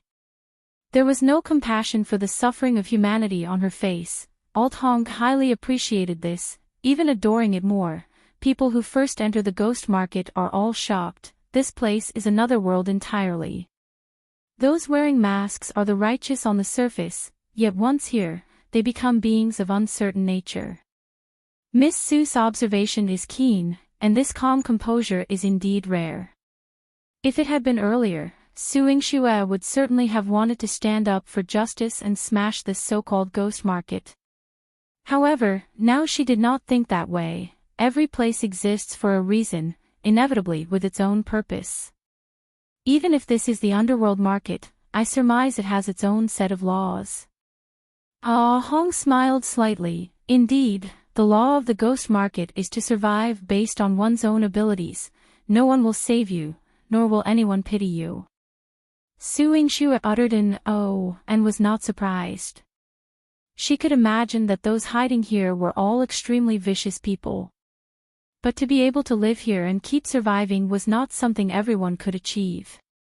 After wandering around for half an hour and having strolled down one street, when Ah Hong asked her if she wanted to continue to the next one, she said there was no need, she wanted to go back and rest. On her way back, she passed by a medical clinic, complete with a medicine hall and doctors, which suddenly made her miss her own clinic. Although trapped here, the idea of expanding Tongchang Medical Center all over the world still persisted in her heart. Having left the great Qing dynasty for so long, I wonder how Xiao Ye's preparations are coming along. Su Yingxue muttered to herself that, should things go well, after killing Wu Dao, she was going to return and continue the unfinished business. She lived in the most prominent Zuijing building in the ghost market, a place where the people of the market dared not approach. Ah Hong had told her when he brought her here that only the great slave master of the market, like her, was qualified to live here. However, Zuijing building was divided into east and west sides. She lived on the east side, and the slave master lived on the west, so they would not disturb each other. Yingxue nodded and told Ah Hong that he could leave. She wanted to rest. After Ah Hong left, Yingxue entered Medicine King Valley. While brewing and adjusting her own medicine, she also needed to accompany little Ginseng, who had exhausted its whiskers. Little Ginseng looked much older, and its ginseng roots had gained a couple more wrinkles. Upon seeing Yingxue, it let out a child's whiny voice, "Humph. Faithless wretch. To save you, I've again expended 1,000 years of spiritual power, and only now do you think to visit me? Heartless and ungrateful. Up to no good." Yingxue listened quietly as it ranted, gently stroking its spiritual body with her hand. "All right, it's my fault, my bad. You need to recover quickly, okay?" Like a deflated child, little Ginseng bombarded Yingxue with a tirade and, when it became too tired to continue, stopped, its adorable voice taking on a slightly husky tone. "Hey, why are you being so obedient?" Usually, she would banter back, but now that she was the only target of its scolding, it made her, oh no, made the Ginseng find it boring. Yingxue lifted its spiritual body, revealing an intriguing smile. "That's because you haven't recovered yet. Once you're better, it'll continue to pull your whiskers, okay?" "Damn. You're so brutal, you'll never get married like this."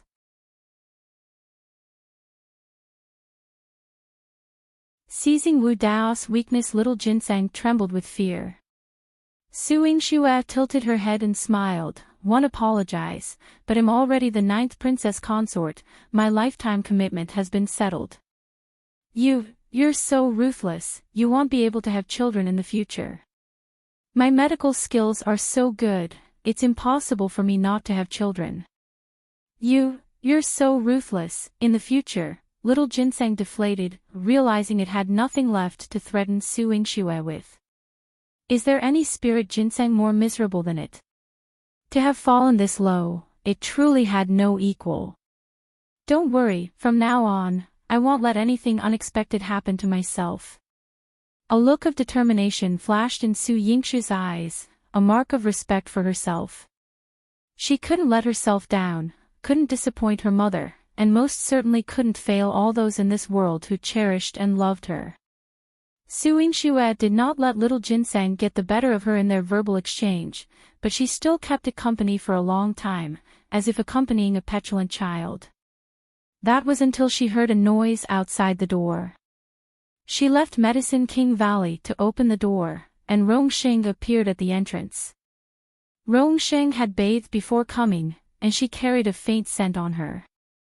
If it were anyone else, they would have thought it was the fragrance of flowers, obtainable through a petal bath. But Yingxue could detect that it was the scent of poison. Rong had been trapped in Chu Yifeng's chambers all year round, and the fragrance burnt there called must enjoy to the fullest, was a type of poison. Once inside the body, one must continuously inhale it, otherwise, after leaving it for more than 2 hours, the poison would act up in the system and failing to inhale it for an extended period would turn one into black bones. This was the poison Chu Yifeng had administered to Rong. Yingxue furrowed her brow and asked Rong, "Sister Rong, your medical skills are on par with my mother's, haven't you thought about creating an antidote for yourself?" Rong shook her head. She was a tranquil fairy, but every motion conveyed a deeper understanding to others.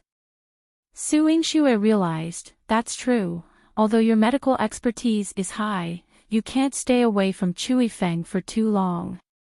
He's watching you, and it would be inconvenient for you to create an antidote. Compared to Rong, she had it much easier. "Sister Rong, let me prepare an antidote for you," Yingxue volunteered eagerly. Rong was her mother's junior sister and had been so kind to her, she naturally wanted to rescue her. Rong still shook her head, "There's no need. Why? This caught Su Yingxue by surprise, for she could see that from yesterday to now, Rongxing's time with Chu Yifeng had not been genuinely happy. Despite her good cover, there was an element of reluctance. Rongxing spoke frankly, the catalyst for the antidote, the rootless flower, has been destroyed by Chu Yifeng, and he has razed to the ground every place where it could grow. There's no cure for this poison.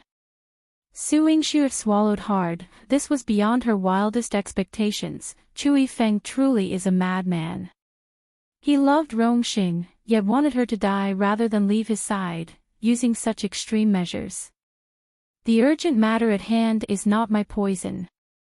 You asked me to come, you must have something else you want to inquire about. Rongxing's cool gaze shifted to Su Yingxue. It seemed calm and undisturbed, yet her eyes contained a hint of concern. Su Yingxue nodded. Indeed, one have something I wish to consult you about, concerning Wu Dao's Porphyria and also my mother and his story. One want to know more details. Rongxing had a rough idea and shared everything she knew. She also handed Su Yingxue a book. This is what I've written about the causes of porphyria and the methods your sister used. It contains modern medical knowledge as well as my own summaries. You may wish to peruse it when you have time.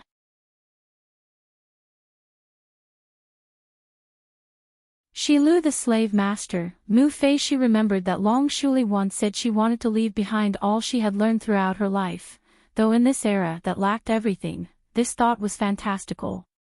But she was always stubborn, never admitting defeat, and surely she must have done this, so Su Yingxue must have received what she left behind. She was merely gilding the lily. Su Yingxue was very happy. Thank you, Sister Rongxing, for willing to share your experience with me.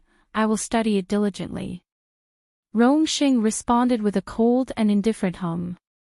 When she got up to see Rongxing out, Su Yingxue noticed a red mark at the back of Rongxing's neck, about the size of a palm, with new and old scars overlaid. She suddenly realized why Rongxing had taken a bath when she arrived. It was probably after a fierce ordeal. Seeing the cold and ethereal Rongxing, Su Yingxue felt a great pity in her heart, and she disliked the madman Chu Yifeng even more. Rongxing, who was like a fairy, should have lived a free life like the fairies. Yet she was confined by Chu Yifeng. Su Yingxue stood on the upstairs balcony, lost in thought, unaware that someone opposite was watching her. As she looked up, she collided with a pair of deep eyes. The man's fair skin glowed with a fine luster under the sun, his features so beautifully transcending gender that the casual wave of his paper fan was seductive. Su Yingxue's eyes twitched, feeling very strange. She had seen many men, but she had never seen one with a face that so appealed to women.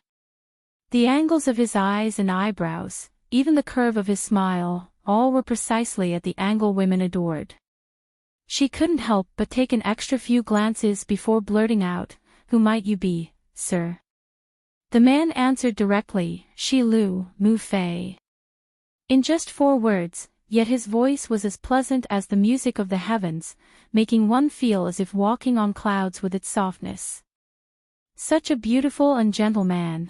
Su Yingxue thought of what Ah Hong had said that Zuijing building Shi Lu was occupied by the largest slave master of the ghost market. Her eyes widened with a hint of shock. Mu Fei, this incredibly beautiful man, was the largest slave master of the ghost market. The slave master was a symbol of power and wealth in the ghost market. He was.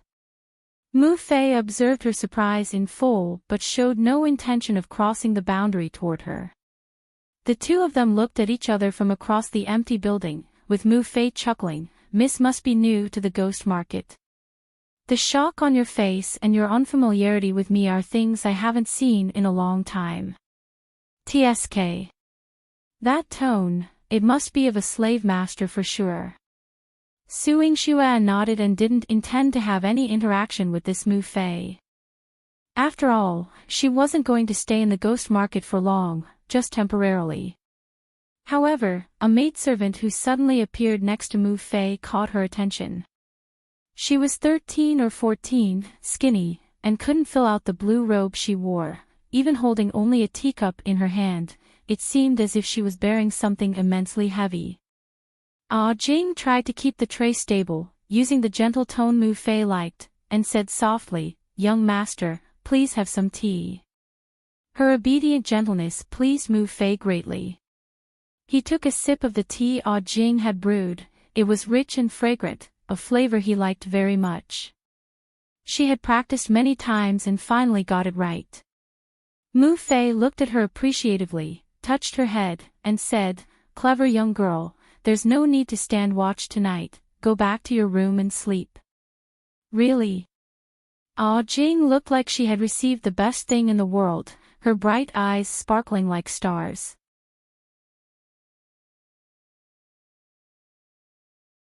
Rescuing Jing, she was permitted to stand up, and at the same time, she also saw Su Yingxue across from her.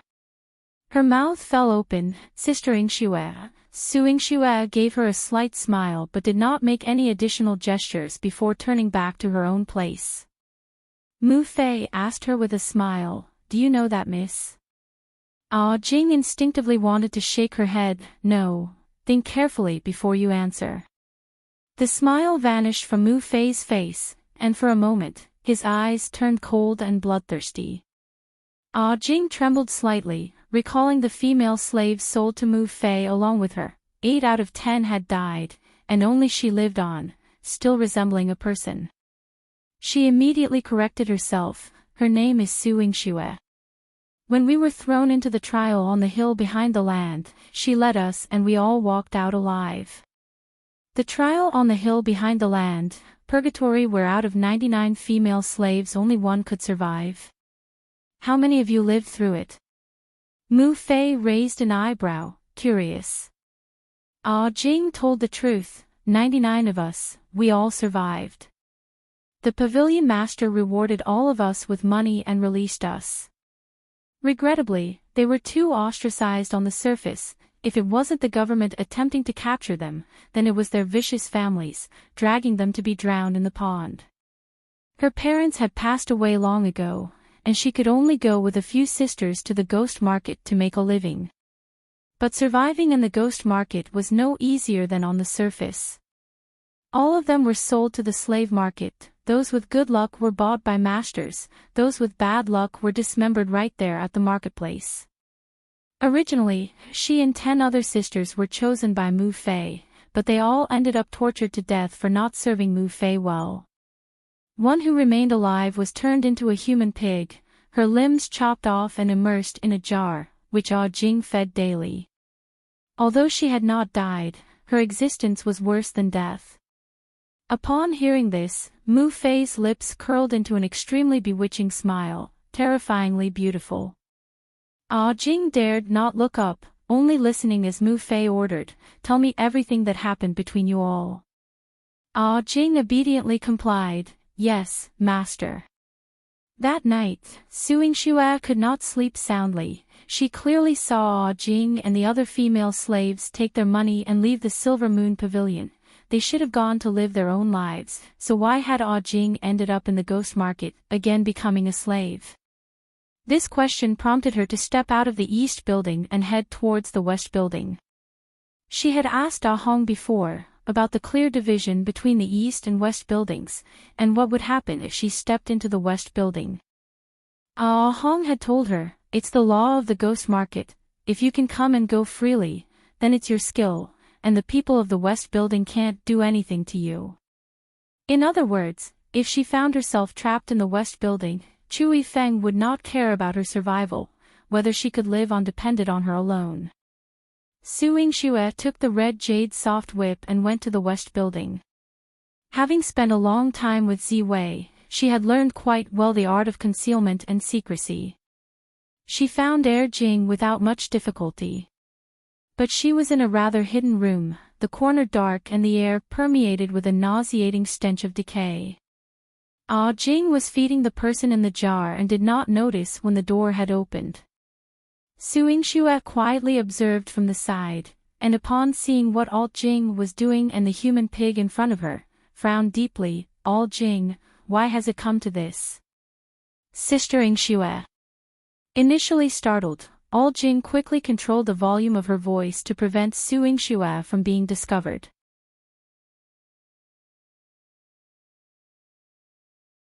Seeing her once more and what she whispered in the ear of the disfigured man elicited some incoherent utterances from him, which were noisy enough to be deemed normal by the guards outside, who decided not to come in and check. Jing, seeing that the patrol outside had moved on, approached Su Yingxue with wide eyes. Sister Yingxue, how did you get here? Weren't you discovered by anyone? The master's Shilu was tightly secured like a web, where hundreds of slaves lived on the bottom floor.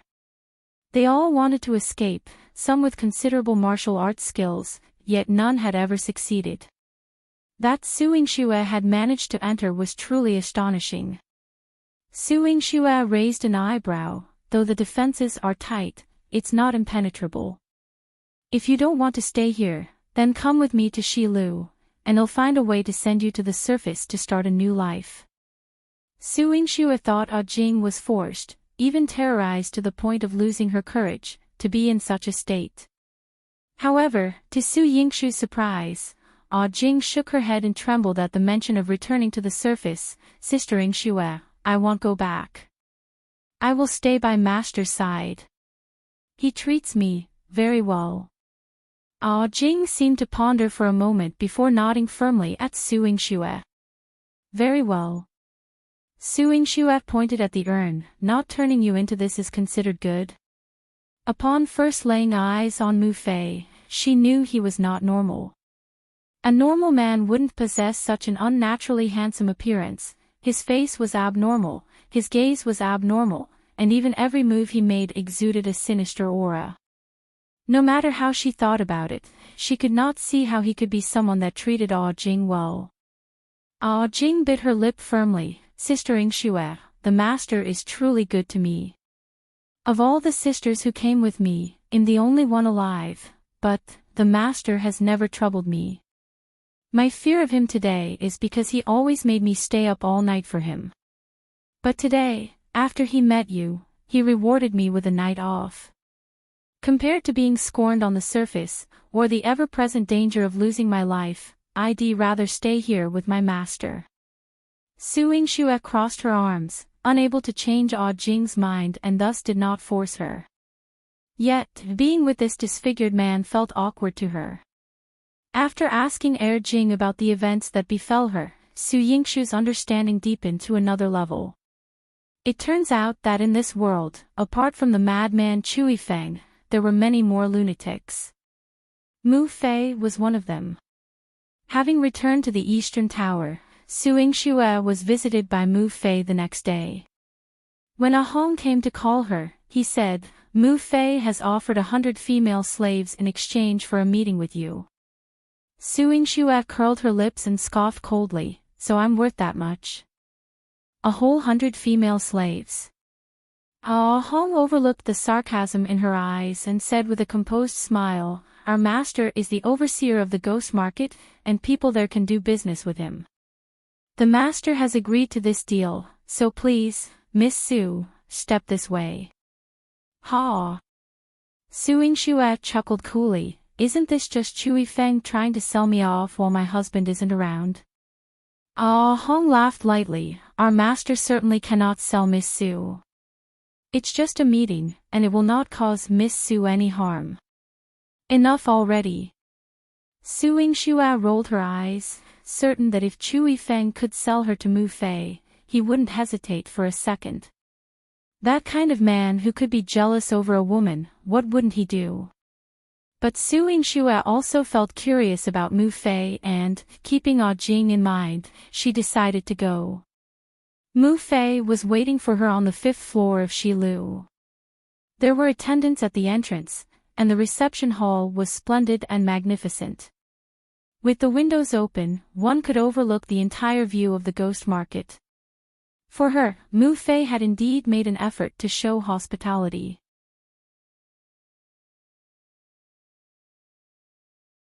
Is Su Yingxue from the Great Wei dynasty? Seeing Mu Fei again, Su Yingxue didn't show a pleasant face, after all, she didn't like to deal with abnormal people. But the look Mu Fei gave her was especially strange. At first, he was very excited, but as he calmed down, it turned into a still pool of dead water. It seemed waveless, but Su Yingxue always felt that beneath his eyes lurked turbulent waves. Yet she was sure she didn't know Mu Fei, and there was absolutely no connection between them. However, on her way there, she heard Ah Hong say that the owner of Shi Lu used to be a woman, a slave master with the highest status in the ghost market, who had lived in Shi Lu for 20 years, and her position had never been challenged by anyone. She had also kept quite a few male pets. Mu Fei was one of her male pets. However, Mu Fei was ruthless. He killed Hua Yi and took her place to become the largest slave master in the ghost market. This was the most sensational event in the ghost market in the past 2 years. But those living in the ghost market were no ordinary people, so this bit of gossip entertained the masses for a while and was soon forgotten. "Miss Su, are you from the Great Wei Dynasty?" Mu Fei waved his fan, and Ah Jing, who was serving at the side, passed a cup of tea to Su Yingxue. Her eyes were bright, seemingly not at all in the ghost market but acting as a maid in an ordinary family, exhibiting even more color than before. With her lips pursed, Su Yingxue took the tea cup but did not drink, replying to Mu Fei, "I come from the Great Qing Dynasty. My identity, you probably bought with a female slave. You paid such a big price to see me. Are you plotting against the Great Wei Dynasty or against me?" After 2 days in the ghost market, Su Yingxue had already adapted well. Although she didn't think it was a good habit, she took it as a sign of her strong adaptability. Mu Fei's mouth curled up, his red lips revealing an enchanting charm, worthy of being the 9th princess consort, with exceptional courage and insight. "I won't hide it from you, Miss Su. Before coming to the ghost market, I was also from the Great Wei Dynasty. The first time I saw you, I felt you looked very familiar, as if we had met before." "Sorry, I've never been to the Great Wei, you must be mistaken," Su Yingxue said indifferently, but suspicion arose in her heart. Indeed, she had never been to the Great Wei, but her mother had intricate connections to it. Before she met Rong, she suspected her mother was from the Great Wei. After meeting Rong, he said their souls from another world had been arranged with their own identities by Wu Dao, and none of them were ordinary, so her mother was the same. But even Rong didn't know her mother's identity. If she wanted to find out, she could only rely on herself to investigate. It's a pity then. The Great Wei once had a famous beauty who looked exactly like you, Miss Su. It seems I've been too homesick, and thus mistaken someone else for her, Mu Fei said with a tone containing an apology, very obligingly nodding to Su Yingxue in apology. To her, his behavior wasn't humility but seemed like a habit ingrained over many years. Mu Fei wanted to change it but couldn't. This habit was an instinctive desire to please women. But after being discovered by Su Yingxue, a hint of annoyance quickly flashed through his eyes. Ah Jing seemed to notice too, as the atmosphere in the room turned a bit gloomy. "Young master, what's wrong? Are you feeling unwell?" "Shut up." Mu Fei's roar was hoarse with rage, startling Ah Jing. She quickly bowed and left the room. Seeing this, Su Yingxue stood up to take her leave. "If there's nothing wrong, Master Mu, I will take my leave." She didn't like Mu Fei and so didn't stay long.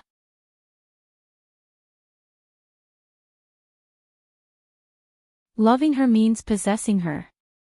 When she came out, she held Ah Jing's hand and asked her, "Have you thought it over? Do you want me to save you and help you leave?"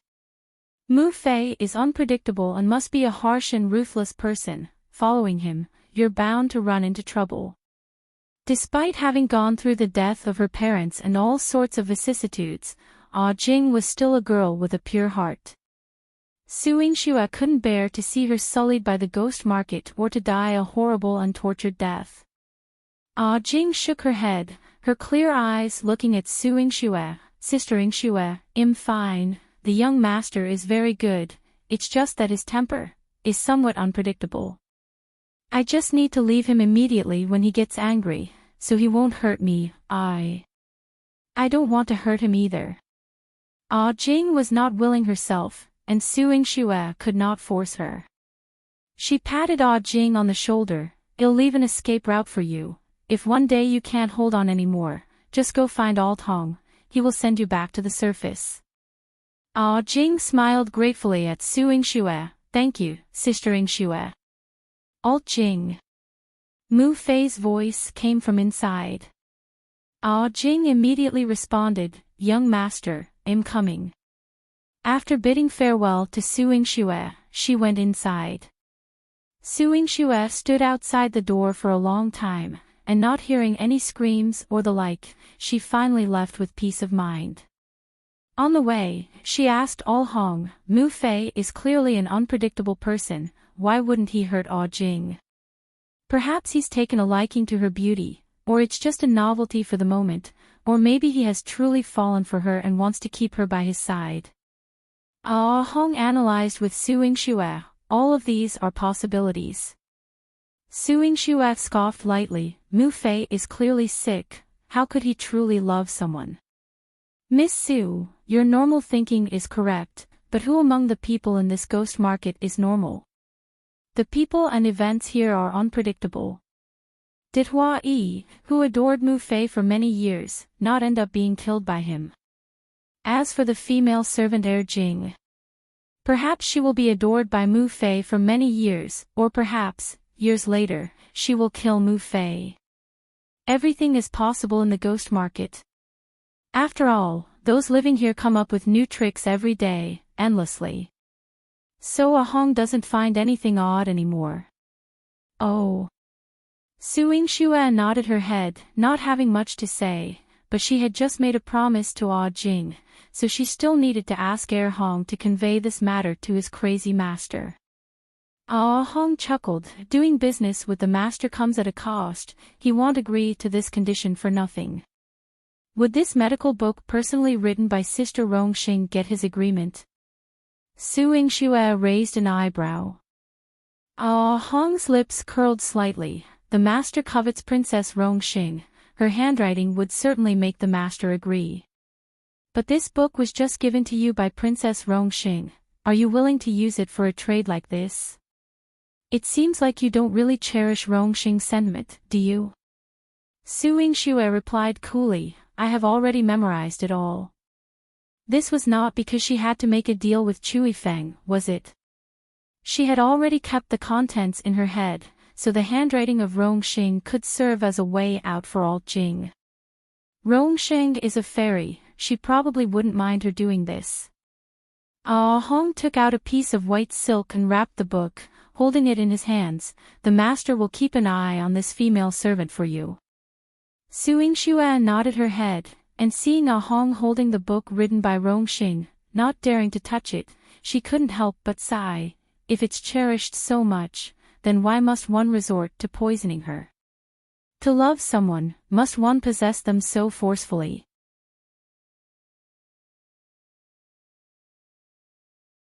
His past with Rong Sheng. Su Yingxue didn't understand Chu Yifeng's feelings for Rong Sheng.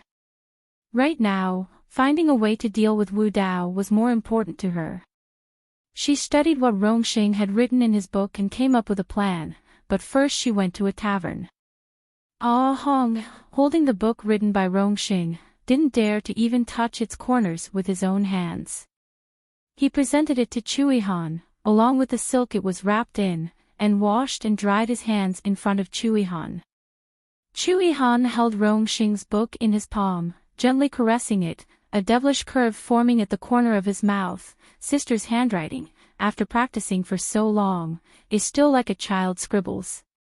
He remembered when he first met Rong Sheng, she was like a fairy high above, proficient in everything. But her handwriting alone was unbearably ugly. He was born into the royal family and began studying literature and calligraphy at the age of 3. Naturally, his handwriting was much better than Rong Sheng's. He wrote a piece of calligraphy for Rong Sheng, and she said, it looks as if it was printed from a textbook. Although he didn't fully understand, he thought it must be a unique compliment. Later on, as Sheng taught him how to trick Wu Dao and become a modern person, he taught her calligraphy in return. Unfortunately, even though he had come to know the kind of world Sheng described as modern, she still couldn't produce beautiful handwriting. Hong was used to it. Whenever he got something from Sheng, Chu Yihan's eyebrows would light up with joy. But he had to tell Chu Yihan, "Master, the 9th prince has been defeated and is hiding outside the city. The situation for Qin Mayan of the Great Wei dynasty isn't good either. The West Pavilion master seems to be coming to see you, master. Are you prepared?" In previous years, Wu Dao repeatedly tested Chu Yihan, nearly taking his life time after time. He had survived from the edge of the knife and the sea of fire, yet Wu Dao still appeared from time to time. If Chu Yihan showed any behavior in front of him inconsistent with Wu Dao's expectations, Wu Dao would certainly take his life. Moreover, this time, it concerned their grand plan to eliminate Wu Dao. To this day, he had not seen any ingenious plans from Chu Yihan. He feared that in the end, their efforts would be in vain. Chu Yihan scoffed disdainfully, a wisp of hair falling on his chest, sliding over his smooth skin, his expression one of indolent sloth. "Isn't there still a Su Yingxue in the ghost market? If they want to kill Wu Dao, let her figure it out herself." He had given her a chance, and that was enough. Outside Yingxue City, atop a steep mountain with a rugged path, stood a palace carved by the divine work of spirits. The palace was lavish and majestic, but behind it laid a cliff thousands of feet high. Hidden between the mountain and the clouds, even its fresh air couldn't be graced by sunlight. Hong Lian walked through a colored fountain and into the palace, observing that everything there was incongruous with their era. Had she not served Wu Dao for so long, Hong Lian would never have known what European-style architecture was. Red walls and yellow roofs were replaced by white, the great hall ceiling hung several tens of meters high, even festooned with crystalline objects that dangled from the roof like tassels. Wu Dao said these were crystal chandeliers. But without electricity, he placed luminous pearls in the room, casting a beautiful glow Hong Lian had never seen before. However, when Wu Dao was present, the luminous pearls were covered. He couldn't be exposed to light. In the darkness, Hong Lian approached Wu Dao and knelt down. "Pavilion master, as you predicted, Chu Yihan, grief-stricken from the loss of Su Yingxue and with frequent bouts of bloodthirst, has faced repeated defeats in battle. Now he only has 20,000 troops, who have been separated from old General Su's forces, and is retreating outside Yingxue City.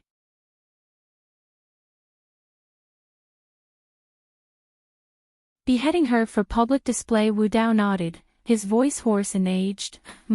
How about Qin Mayan? He's in a better position than Chu Yihan.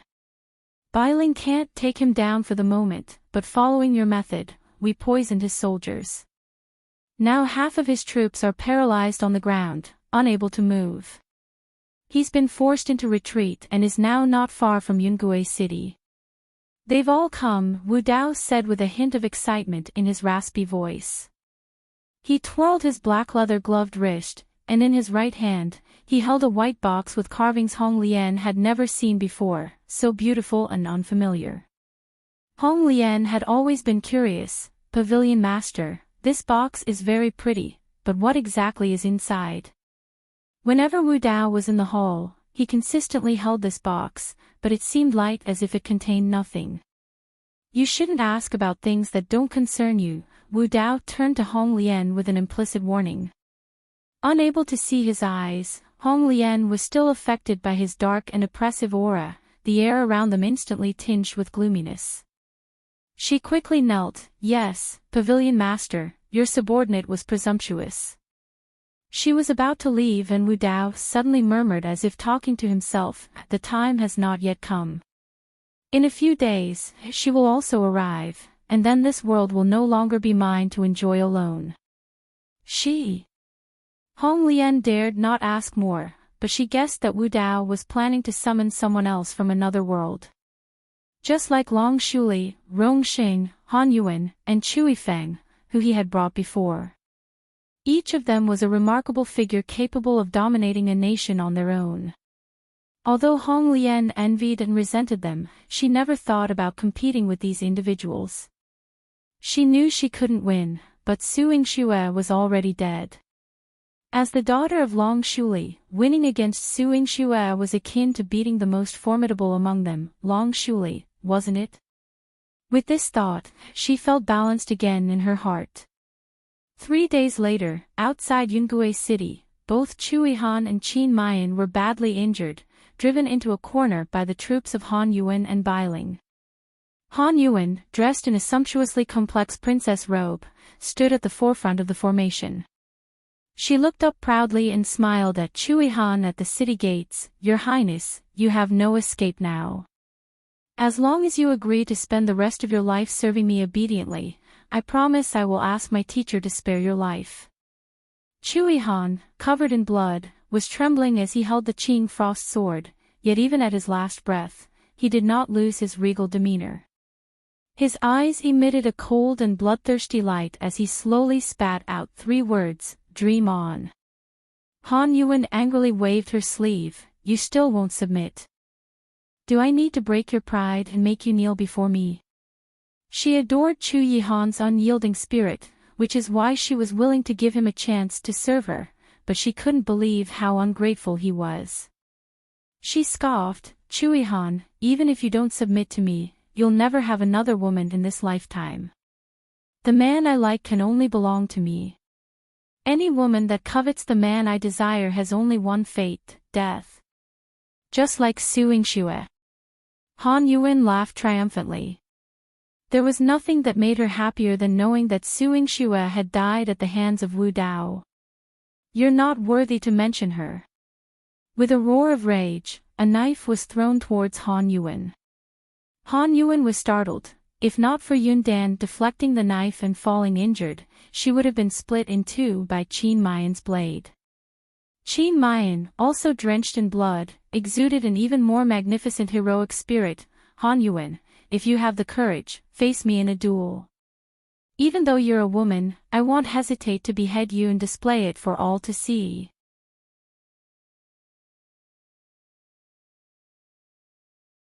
At the crucial moment, Su Yingxue disappeared. Qin Mayan. Han Yuan narrowed his eyes slightly, his tone carrying a hint of disdain. "Are you reminiscing about your beloved Su Yingxue? Unfortunately, once she's dead, she's dead. Her body has already been picked clean by the fish. You couldn't have her in life, and even less in death." Han Yuan's gaze turned vicious. "Kill him. Any man who fancied Su Yingxue should die. They are as loathsome as that wretched woman." Behind her, 10,000 troops moved in unison. They thought they could kill Qin Mayan and capture Chu Yihan alive, but with the gates of Yingxue City flung wide open, not only did it provide Chu Yihan and Qin Mayan with a route of retreat, but it also trapped her between 2 fires, leaving her like a turtle caught in a jar. Atop the city tower of Yingxue City, Chu Yifeng approached in a purple robe billowing in the wind. When the breeze lifted, his languid and sensual form was exposed to onlookers' eyes. The corner of his mouth curved into a sexy arc. Is such a woman even worthy of Pavilion Master's brother attending to her? Ridiculous. Ah Hong stood beside Chu Yifeng and said indifferently, "Some people, once lifted too high, do indeed seem to lose their sight. Take Han Yuan for instance, who, having arrived from another time and lived in luxury for so many years, no longer understood that she was merely a pawn, wielding Wu Dao's power and strutting around arrogantly. Where is Yingxue? The exact location of Wu Dao's lair." Chu Yihan stepped forward with the Qingfeng sword, urging Chu Yifeng on. His temperament was such that once he struck an enemy, he aimed for a lethal blow to prevent future problems. And he would never give his foes a chance to catch their breath. Now was the perfect time to eliminate Han Yuan and kill Wu Dao. At the mention of Su Yingxue by Chu Yihan, Qin Mayan was both startled and overjoyed. She's really not dead? Quickly, take your highness to see her. One must see her safe and sound. Chu Yifeng raised an eyebrow, directing their gaze towards the rear. One of his subordinates knelt before him to report, Master, Miss Su is not in the ghost market, we were unable to find her. Have you checked Shilu? Old Hong's brows furrowed slightly. Not being able to find Su Yingxue at such a critical moment was no trivial matter. We checked, but Miss Su was not there. Miss Su's room was orderly, she must have left on her own accord. Left on her own. Then it has nothing to do with Pavilion Master. Chu Yifeng spread his hands towards Chu Yihan, signaling that it wasn't his negligence in taking care of your wife, she left on her own. Where would she go? Qin Mayan was a bit worried. Chu Yihan frowned slightly, she would never disregard the bigger picture. If she had disappeared, there must be a reason for it. Chu Yifeng brushed back a stray hair beside his ear, his sensual thin lips parting slightly. Where Su Yingxue has gone is not of utmost importance right now. What's crucial is, if you wish to deal with Wu Dao, once you miss this village, there'll be no more shops to visit. The expressions on both Qin Mayan and Chu Yihan's faces grew more solemn. They both knew that the primary purpose of their journey was to eradicate Wu Dao. He was a cancer. If left to grow unchecked, the 4 kingdoms and 9 provinces would become his domain, and all the people would turn into his slaves. Deploy the troops, Chu Yihan's lips barely moved as he issued the cold command. Behind him, Su Hao clad in battle armor relayed the order, deploy the troops. Qin Mayan also got his troops ready, planning to strike a fatal blow to Wu Dao. Before Chu Yihan and Qin Mayan left the city, they ordered Mo Qi, find her, and ensure her safety at all costs. Defeating Wu Dao was certainly important, but if anything happened to Su Yingxue, nothing else mattered. Mo Qi knelt, his voice resolute, yes, one will protect the princess thoroughly.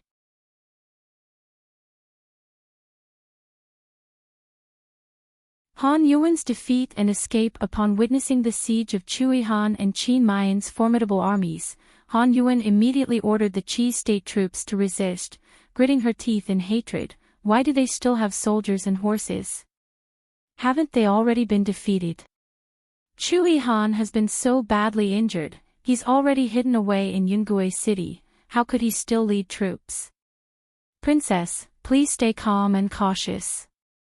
Let's first retreat a bit to avoid getting hurt by these people.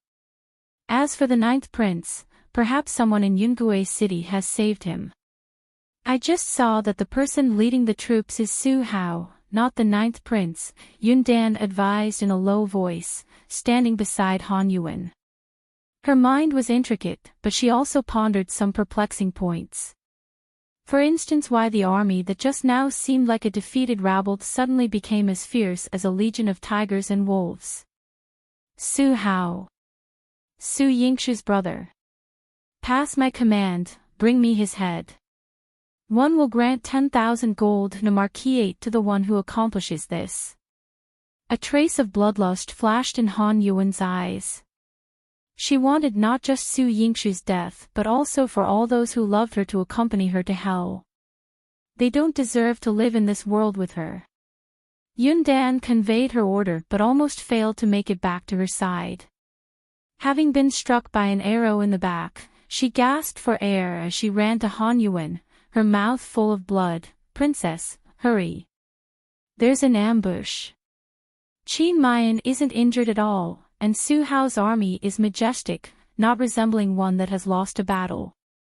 Their numbers are increasing. How can this be? Where are Bailing's troops? Is Rong dead? Why doesn't he come out and command his troops? Han Yuan stood atop the carriage, shouting arrogantly. An arrow from Su Hao whistled through the air, scattering her hair and pulling her down from the carriage by tangling in her tresses. Ah! Han Yuan screamed in terror. Had Yun Dan not acted swiftly and cut her hair in time, Han Yuan would have been smashed to death. With Yun Dan cushioning Han Yuan's fall and seriously injured, she still urged, "Princess, run quickly."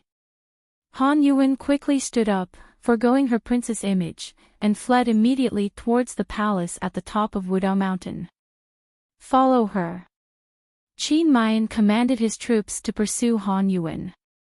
Meanwhile, Su Hao followed Chu Yihan's military orders, cutting off Han Yuan's troops at the base of the mountain, causing her to flee in disarray, isolated and without support.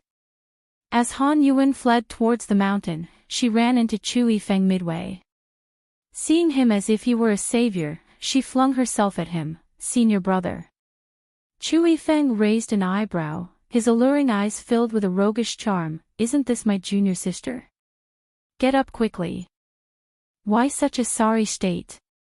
You are a princess of a nation, this is unbecoming of your image." Chu Yifeng pretended to be accommodating, and Han Yuan saw no flaw in his act. She even thought that inside Chu Yifeng's body was a soul like hers that had transmigrated and said, "Senior brother, don't you find it strange? Clearly, you pretended to save Chu Yihan earlier, striking at him to inflict more injuries. Yet now, he can still lead troops, and Su Hao and Qin Mian have been relentlessly pursuing me. I had no choice but to escape to find our teacher." If she didn't turn to Wu Dao, she was certain to be dismembered by Qin Mian's horses. Didn't Chu Yihan fail to show up? He should have died in the city. Now, you go to the teacher in peace. Come, let your senior brother help you. Chu Yifeng kindly helped Han Yuan up. Han Yuan had no guard up against him. However, while walking on the mountain path, she casually spoke to Chu Yifeng, "Senior brother, do you still remember the way to our teacher's place?" "I don't recall it very well." You're tuning into the LoveLore Library YouTube channel. We're so grateful for your support, and don't forget to subscribe to join us on this incredible journey through captivating stories. Your generosity through donations truly makes a world of difference, as it's the primary source of revenue that allows me to expand and enhance this channel for you. Thank you from the bottom of my heart for being a part of this adventure.